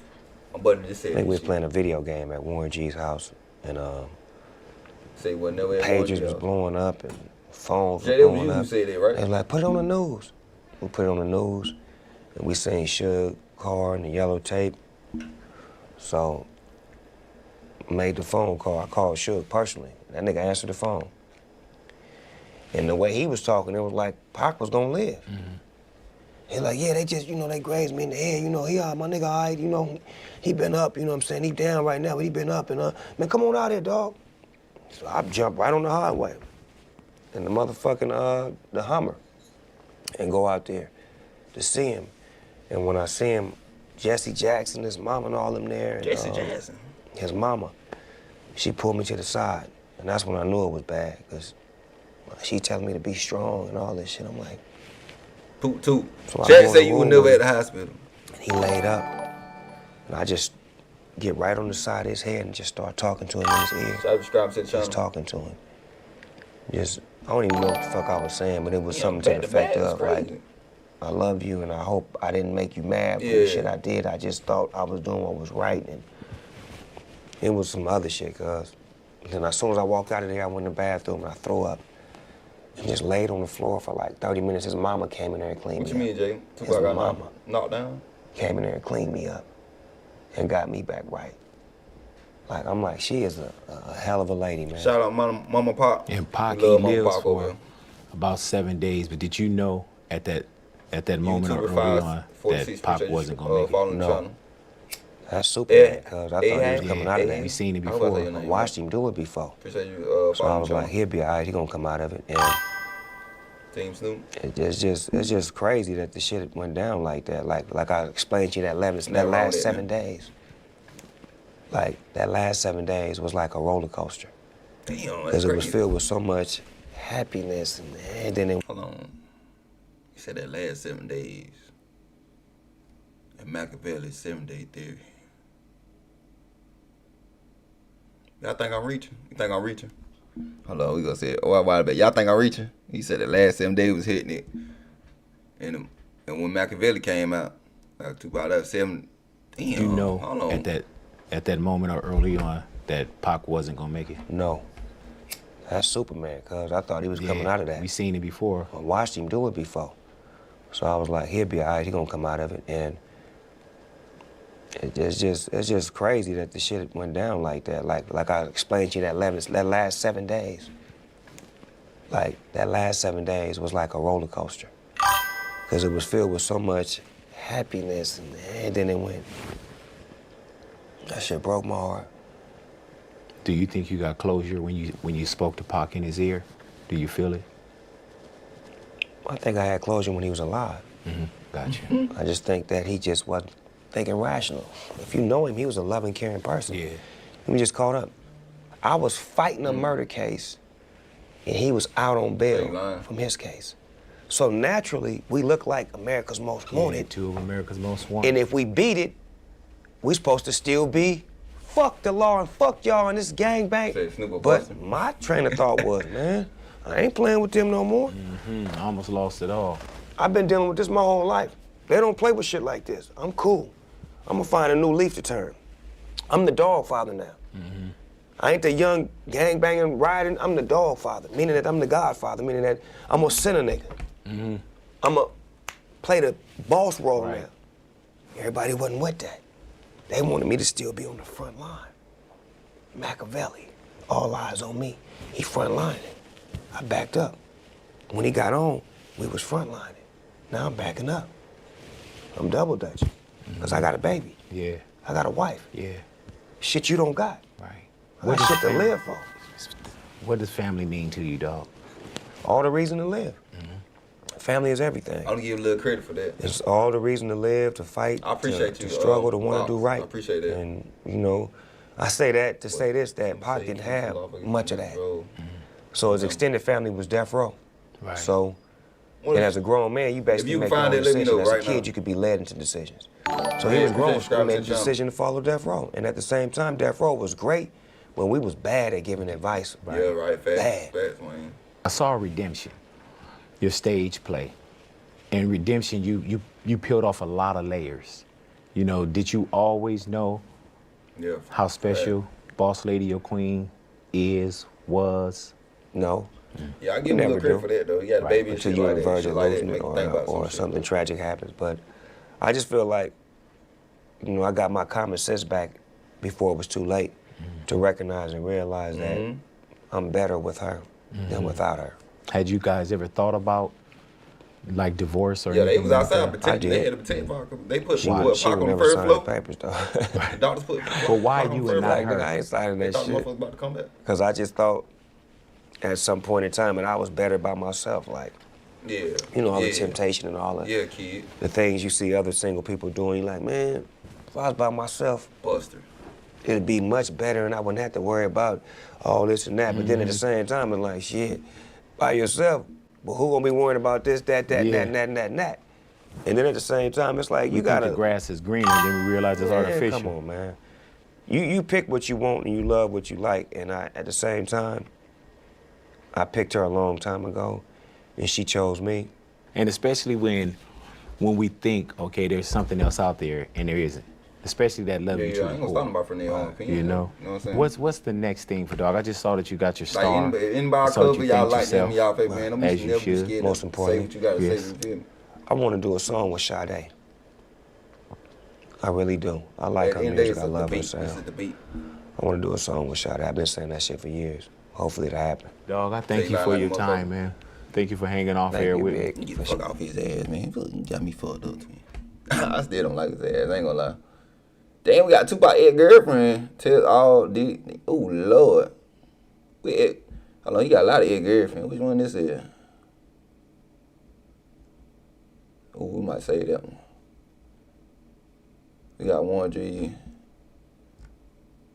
I want to get into Tupac interviews though, low key. I low key want to get into Tupac interview.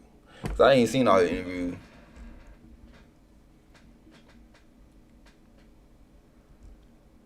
That shit got music now. I'm not finna play this shit. What is that? How come everybody else on YouTube react to Machiavelli and all that, and I can't do it? I want to do it live for y'all.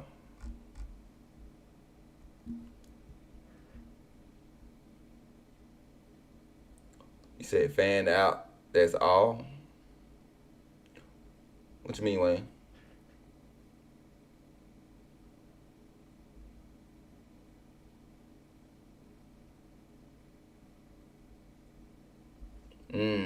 Jay got them on tonight, bro. I'm trying to find this little Tupac interview. Oh, damn, 5 hour interview. And to set the record straight, Tupac, this interview is not about your trial, your court appeals. It is about Tupac, the inner man, then and now. Since your period of incarceration in Clinton Correctional Facility, they with the perm and all. have you taken the time to reflect on your previous lifestyle, or specifically your gangster thug image? I never seen this interview. I seen like bits and parts. I don't see it as me having this gangster thug image. Thug life would be more accurate, but it's not an image, it's just a way of life. I ain't never seen Tupac, no hell no. I ain't gonna lie to you, twin. This the first, like, With some hell? Mentality. Yes, I have taken the time to reflect on it. In my reflection, I don't see it as being wrong. I just see it as being a stage that we all go down. I'm just one man, so I just thought about how it changed. What would I do? How can I make them sorry that they ever did this to me? You know what I mean? How can I come back like 50 times stronger and better? How do you spend your time in prison? For the first 8 months, I spent in solitude, 23 hours a day locked down, reading. Okay, solitude. That's what the look. If y'all look on my yesterday live, we got did reaction to the cellmate, so we gonna see some of this true or not. But he said Tupac was in the cage and shit. Writing. I wrote a script called Live to Tell. Which is about For real, we need another album. It's like a semi-autobiography. It's semi-autobiography on my life. Half me, half fiction. It's real good. It's my first attempt at really writing a screenplay. Has your record company, Interscope, been supportive of you since you're in prison? No doubt. Very supportive. They let me pick my songs, pick the singles. Damn, so you said I got that another shit. album that I had completed before I went to jail. They keep that hot, keep it, mixing it, getting it ready for release. I'll be releasing another album probably December of this year. They've been real supportive. I even had one of them come up, one of like the top people at the record company come up and see me. They send their love, their support, whatever I need, money, whatever. So they stayed down. That's why I stayed down. Who damn child this is right here? Why you got a child in the prison looking like that? Ain't gonna lie.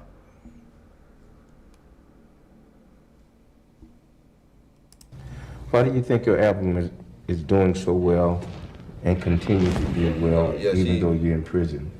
When others who are out here promoting their product So Jay tell me he live this is did. not Let me to know. cast I want to know. shot on any other rapper, but it appears that you've become more popular in your music since your imprisonment. I'm listening to all. I don't think really the album did as good as it could have been doing because I ain't getting no awards. MTV ain't giving me no awards, get no Grammys, you know what I mean? I think I dig real deep with this album. But as far as the success that we do have, I owe it all to my fans, I owe it all to the people who supported me. I think the reason being is that in every album, if you go backwards, people are just getting turned on to me. If you go backwards and you listen to the other albums I've put out, it was a prophecy. This album, Me Against the World, was made before I went to jail. Robert Young. That's a book. Oh, they might start up. Young. Oh, now I gotta do my research. Hold on, put my glass on. Scooby. Yeah, I still got dust on it, bit.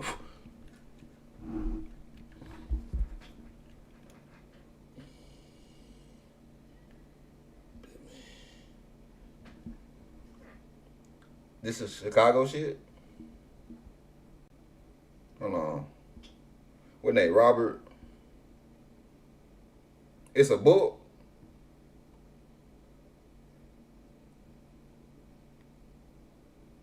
What's the movie? Hold on. Damn, somebody died. Oh. 1983, 1994. Known as Young was an African American boy from Chicago. Oh, he was a member of the Black Disciples. How old he was?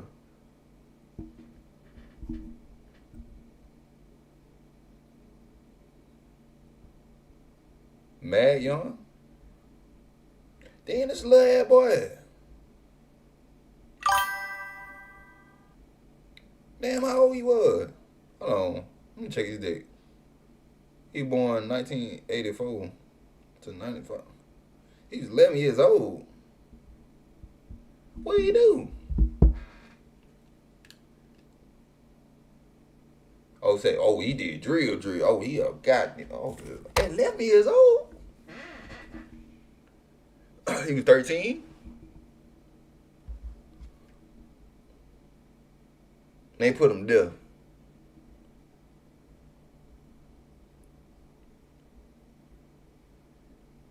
He said he was murdered by his own fellow gang members and who feared he could become a snitch and expose their criminal criminal activity to authorities if they were arrested. Yeah. So police didn't kill him. His own people killed him. That's fucked up, bro. That's some sick ass shit, bro. Man, that boy, he probably ain't had no parents or nothing, bro. Damn, that just sad my damn heart a little bit, bro. I ain't gonna care.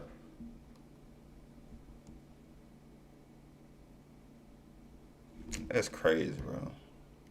Before I got shot, and all I'm talking about is going to jail and getting shot. So it was a prophecy. So when the album comes out, then you hear about what's really going on in my real life. I mean, I don't have to say I'm keeping it real. You can listen to the music and go, whoa. You know what I mean? He said that. If I die tonight, he said that. In Outlaw, where I said some dudes in a mask coming to shoot me, I said it. You know what I mean? And it ain't easy. I'm talking about being in jail. You know what I mean? And the judge not letting me out on bail. I mean, I said all of these things, and then it happened. How many records have you sold to date? Me Against Over the World. 2 million. Over 2 million. We're going for 3 million now. Hopefully 3 million we can make with the support of our fans.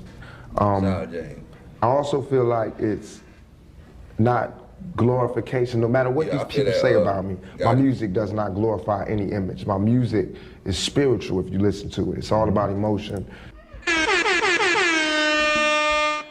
I'm glad. I like how you put that, Che. I like how you put it. It's spiritual. You know what I'm saying? Hold on, glasses on here. Spiritual, you know what I'm saying? That's why I told folks when people ask me why I don't, like, they ask me why I don't mess with Big, like, I can't connect to Big, like, I can connect to Tupac. I connect to Tupac on some spiritual shit, like, on some, he feel, like, shit I be going through and shit, he feel, you know what I'm saying? Things of that, y'all know what I'm talking about. You know?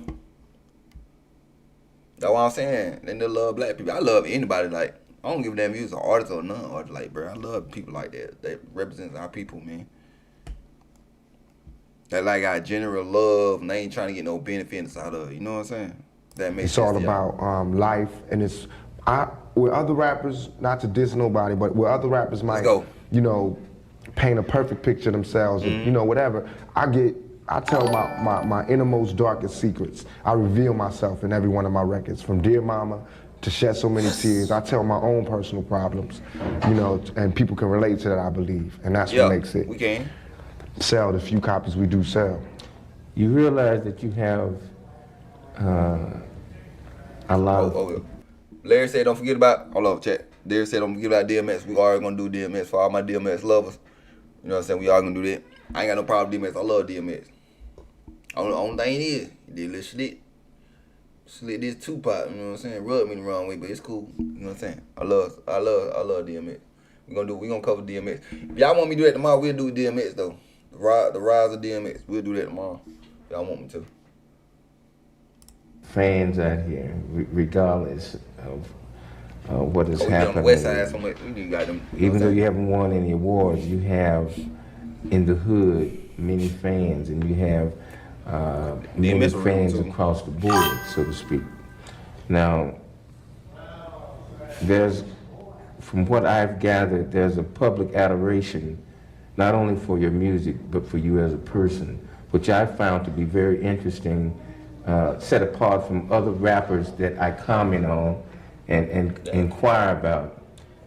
Now, and they're all eager, your fans are eager to hear from you in prison. Okay, Jay, they want to know how you're doing.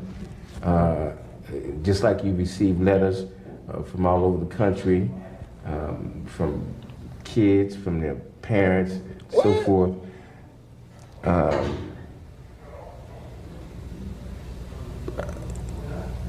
What kind of message would you share with young people? I know you've commented on gangster rap, and I understand it. I understand where you're coming from with it. But what are your comments on that subject for young people, for your fans, for 11 or 12 or 13-year-old that listens to your music? Just from where I'm sitting at, I can see the only reason I ever came out and said, when I said I was living the thug life, believe me, it was all real. You know, and as sure as thug life is tattooed across my stomach, it will always be a part of me. But thug life is like the 12th grade.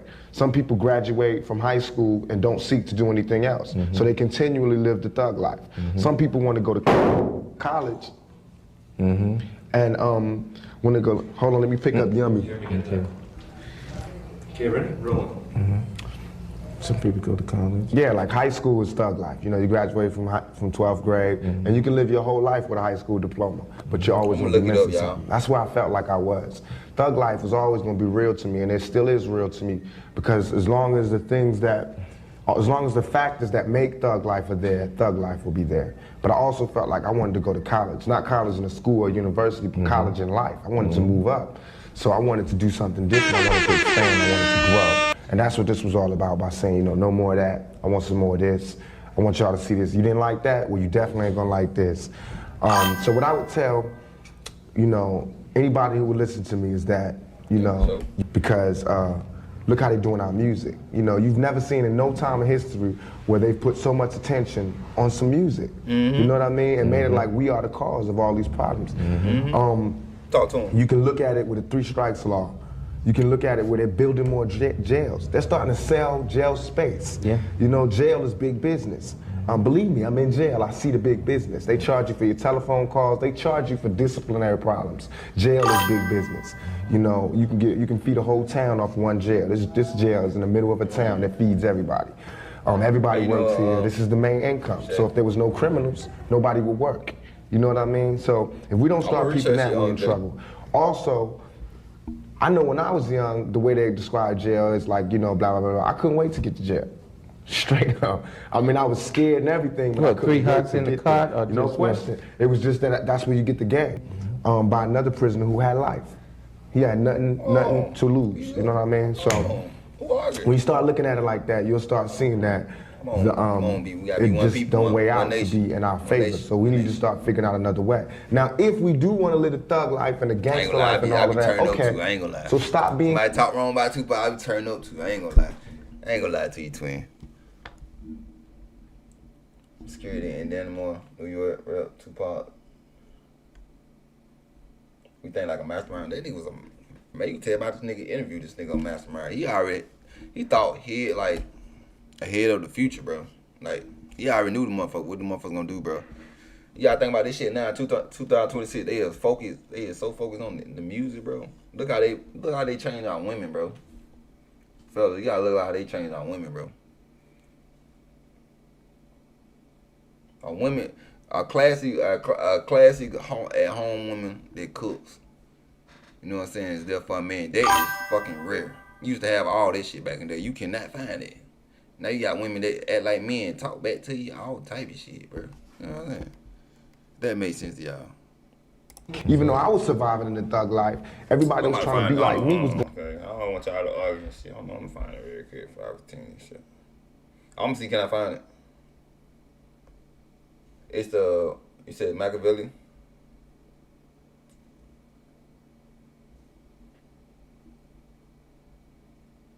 I didn't even know yet.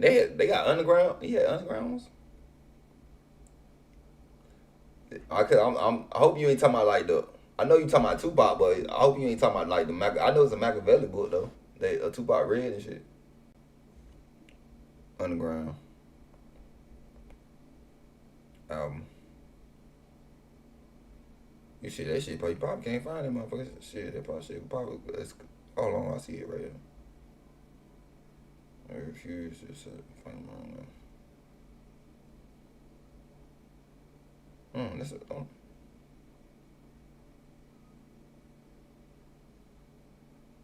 Oh, you talking about it said bootleg mixtapes featuring unreleased Tupac.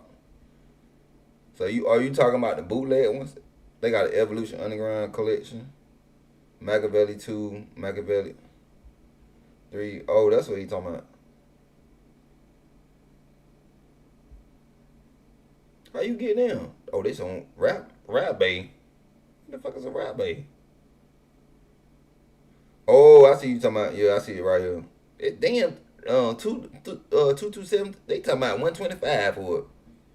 Oh, I might show y'all. I don't know. Look, you know they used to have them DVDs and stuff back in the day. That's what he talking about. Hold on, y'all.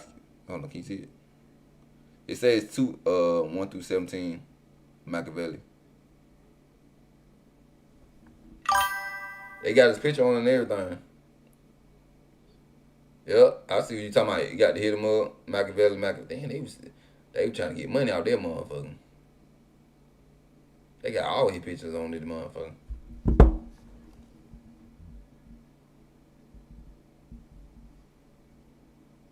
You said they wasn't bootleg, they came out on it. So I'm looking at the wrong one. And so do we got the same cover? Don't say do we got the same cover title? Is the Machiavelli one? So I don't know, bro. I wasn't, you know what I'm saying? I'm born 91, bro. Shit, I was got them kid at the time, so I don't know. Hold on, Machiavelli. You gonna have me trying to find this shit? I ain't gonna lie. I'm gonna continue for the other people. You gonna have me try to find it. You know what I mean? All this money that we make in the streets, we should bring it back and turn it back into the community. We need to have block parties again. We need to have leagues, you know, summer leagues and football teams and basketball teams. We need to start taking care of our own. That's how it can be positive. It can be positive when we start, you know, sending these young G's to school, sending the younger G's to college. You know, let them come back and build something. Goddamn hot as hell. Okay, this interview was conceived with you in mind and to offer an opportunity for you to speak to your fans and anybody else. Now, do you have any comments on setting the record straight, friends or foes? Yeah, I'm gonna say, a lot of people like, don't know what the it stands Spanish for, dude bro. in here always tell me, I don't got no friends. I don't got no friends. Since I've been starting these You know what I documentaries, mean? I got know what it stands supporters, for. people on my side and people I on was the just other like everybody, side. I thought this meant for like I ain't gonna thug, blow up men, thug nobody's shit. name, but I will say that as far as that Vibe interview, and everybody was saying, you know, everybody that was involved knows what happened. And everything is there. If people, and it's not like I think they be everything they playing, bro. What they 2026? Probably soon later, probably a couple months, we gonna have another race incident, some shit. Cop kill black, somebody black, and we gonna be talking about wanna ride and all this shit, and then shit die down. They been doing it every 2-3 years, y'all. It's the same damn pattern, bro. All they gotta do is find somewhere, little country, they'll kill a black person. Boom, we all ride, we out. It's all on social media. You know what I'm saying? Getting mad and all type of it's same. They be the same. They been running the same program. Like you know, you watch a same sitcom. You been watching it the same thing, repeating, but they do it shit. Just especially like around voting time, when it's time to vote, they do it every time. That's why I ain't never voted. I don't. You know what I'm saying? Slap nobody. But I don't vote that shit. Man, they know who gonna win before that shit. That's just my opinion. They know who gonna win that shit, man. They just be like, hey, bro. Y'all just be using. They just be using people, bro. People, and what you gonna? We can't really do nothing about it because you know what I'm saying. They provide us with food and shit, type shit. So they really, you know what I'm saying. We can go deep, Jay, if y'all want to. Now I'm untouchable. I can be killed as soon as I get out of here. You know what I mean? But I go cool. I'm cool. You know what I mean? I go, you know, screaming West Side of me, and I'm all good. So you know what I mean? But Jay, I'm fear gonna is ask you one stronger question. than I love. don't want y'all to Remember get that. mad. So y'all, Fear is I know stronger y'all than get love. mad. All the love. I'm gonna ask a question. We being real right now. So y'all will go deep. So do y'all trust the televised church people? Do y'all trust them? Do you think they really down? You know what I'm saying? With the Father? Y'all let me know. Y'all let me know, then I'll let you know my answer. I gave didn't mean nothing when it came to fear. So it's all good. But I'm a soldier. I always survive. I'll constantly come back. You know what I mean? Only thing that can kill me is death. That's the only thing that'll ever stop that's the me only is thing they death. could. And even then, my music will live forever. Fast. On Still the Madison Square You know we Garden. gonna keep it alive. Hold on, that's They're not what the light hosting skin a do. major It's a different person. benefit concert for AIDS, which will consist of all the major rappers in the music industry.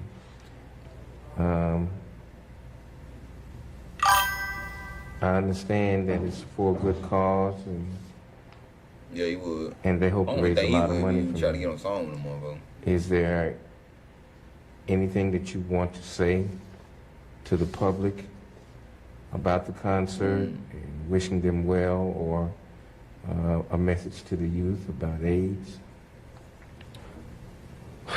That's a big one. All I can say is people are resilient. We're very strong. There have been so many diseases and plagues that have come throughout history to try to stop us from continuing. We can beat this, but we have to be smart. We have to be responsible. I mean, I don't know what the future can hold. It's not just about putting a condom on. We need to put a condom on every time. But, you know, it can happen anyway. So really, I wish them the most success in their program. I've heard they was attaching me to the project, which is no problem. You know, I wish them success with it. It should have took us so long to come forward, so I'm glad that somebody did. Us meaning the rap community, so I'm glad that somebody did. He had a word issue, I heard right? Jodeci's doing a lot of good things with that. I'm proud of them. You know, they can really make a difference. And everybody involved, I hope we make a difference. Far as me, again, you know, AIDS is a killer. I hope we put on condoms. I hope we stop it. But some of us might not even make it to live to get killed by AIDS. That's straight up. Man, it don't matter how old you is, bro. In conclusion, hey, you get respect like anybody else in this motherfucker. Being granted permission to host a benefit concert. Everybody got a voice. You feel me? Here at the prison against youth violence, with you and your friends in the entertainment industry. Damn, tell y'all going Would deep, you and your yeah. record company support this effort? I don't know, I can't speak for my record company. I'm sure they would, especially if they can make a buck out of it. But not that they greedy, but you know, it's business. You know what I mean? I'm sure we can do a video or something out of it. I would love to, you know, this prison gave me so much knowledge and it put me on such a right track that I would like to do a whole tour of prisons and youth centers and bring, you know, these rappers there, the hardcore rappers that they say don't give a hell about the community, and if we could come to them and do the concerts and speak one-on-one, I think that'd be cool. Because I met a lot of OGs in jail who've given me a lot of games, given me a lot of knowledge to move to the next level. I like to do the same thing. I think that's what we're supposed to be doing. So hopefully, you know, that'll be popping. All right. Well, this concludes an exclusive prison interview with rap artist Tupac Shakur. Can I say one thing before you end? A lot of people been giving me mad flack about this thug life thing. I just wanted to clear something up, you know. Thug life, telling me you softened up, ain't nothing soft about me, ain't nothing changed. If anything, I feel like the other dudes is soft because they out there fronting. They watching little kids get killed and they still talking it. You know what I mean? And it's cool to talk about it, to recognize it, but I mean, how many times can we say the same thing? You know what I mean? I know it's a way for us to get out the hood, but... He said...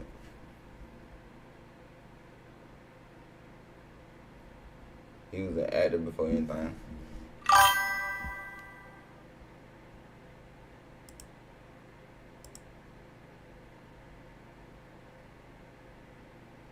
Yeah, I don't believe that he was no actor though. What are we running to? Like motherfuckers, like You know what I mean? if you become you start out rapping shit, then you become an actor. To everybody, that's the same excuse that everybody uses. He was an actor. He's an actor. Nigga, that's a fucking achievement, bro. That he acted that so good that motherfuckers just think he was acting to be a thug. But everybody got his own opinion though, man. But chat, I'm gonna stop it right here. It's a long ass video. We're gonna continue this video. Might do it tomorrow. Might tomorrow night, 11 p.m. That's when I stream. Might do it tomorrow. Or I might do DMX. Which one y'all want to continue the video Tupac interview tomorrow, or y'all want to do DMX? Or y'all want to start our DMX thing going on? Let me know if I get off of it. We doing DMX tomorrow. We doing Tupac. What's up? Interview. What's up? Oh damn, they got Tupac versus Big. How he got his payback? Damn. upload. Oh, we got Tupac follow. Damn, he exposed Tupac follow. Exposed the truth. Damn, we got Tupac daddy. Damn, but we got a lot of shit to go through. So, we got 50 Cent versus Jay-Z. They were beefing. 50 Cent versus Jay-Z. No one they were beefing. I didn't even know they were beefing. Who else we got up in? So we got Biggie, Nas. Hold on, we got Biggie versus Nas versus Jay-Z versus Wu-Tang and Big L. I did Big Pun. Damn, Big Pun went outside, bro. I hate how I love a little bit. I love a little Big Pun though. I did a documentary on Big Pun. I said, damn, bro. They just messed up how they did him. How he died and shit.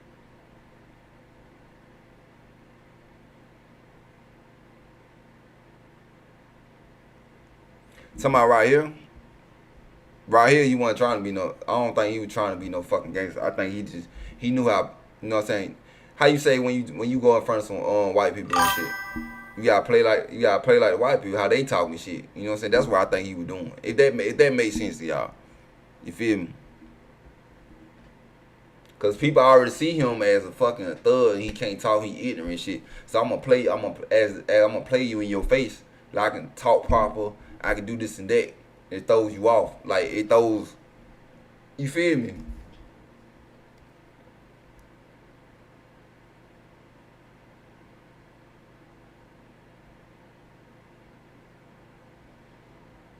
You said church on too. Damn. Yeah, I'm gonna go ahead and end this shit. They on to it, yet. They on to us, bro. I just see that. We go to it. We go to it. They on to us. They try to get the boy out of here, man. They doing it again. I'm gonna go ahead and end it, bro. But I appreciate everybody came in. I appreciate everybody. You know what I'm saying? We had a good ass debate, man. Nobody's wrong. Nobody's right in here, man. We all have different views. And, you know what I'm saying? We all got different views and different opinions. That's all we come here and get our thoughts right, man. I will see y'all tomorrow. Y'all let me know if y'all want DMX or Tupac tomorrow. That's what I want to know.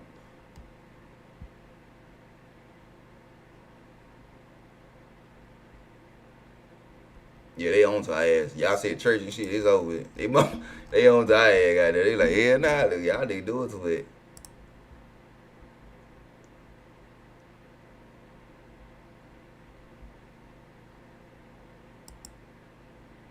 But y'all know I love Tupac. Wrong or right. I'ma stand with my boy. Wrong or right, I'ma stand with my boy. You say you like this Tupac, so y'all wanna do Tupac? I got one for Tupac. So you wanna do DMX and bet we'll do both then. We'll do both then. Tomorrow we'll do both. I have a thumbnail up now. We'll do both. Who y'all wanna start out? Y'all wanna start Tupac off or y'all wanna start DMX off? Who y'all wanna start off with though? Let me know who y'all wanna start off with. DMX good too. Yeah, I like DMX real too, bro. I love DMX, bro.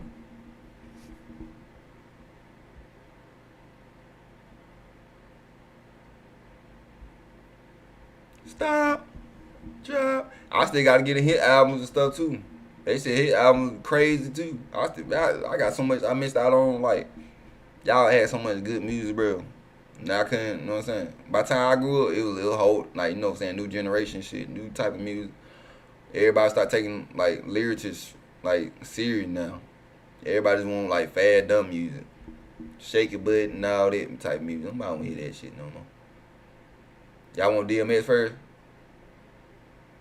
Okay, tomorrow, make sure y'all like and subscribe to the channel. We doing DMX. Starting out, we gonna kick it out with DMX. Then boom, we gonna goddamn say pop for lad, man. I appreciate everybody. I hope to see y'all tomorrow. Thank y'all so much for the night, man. I appreciate y'all. Love, thug life, baby.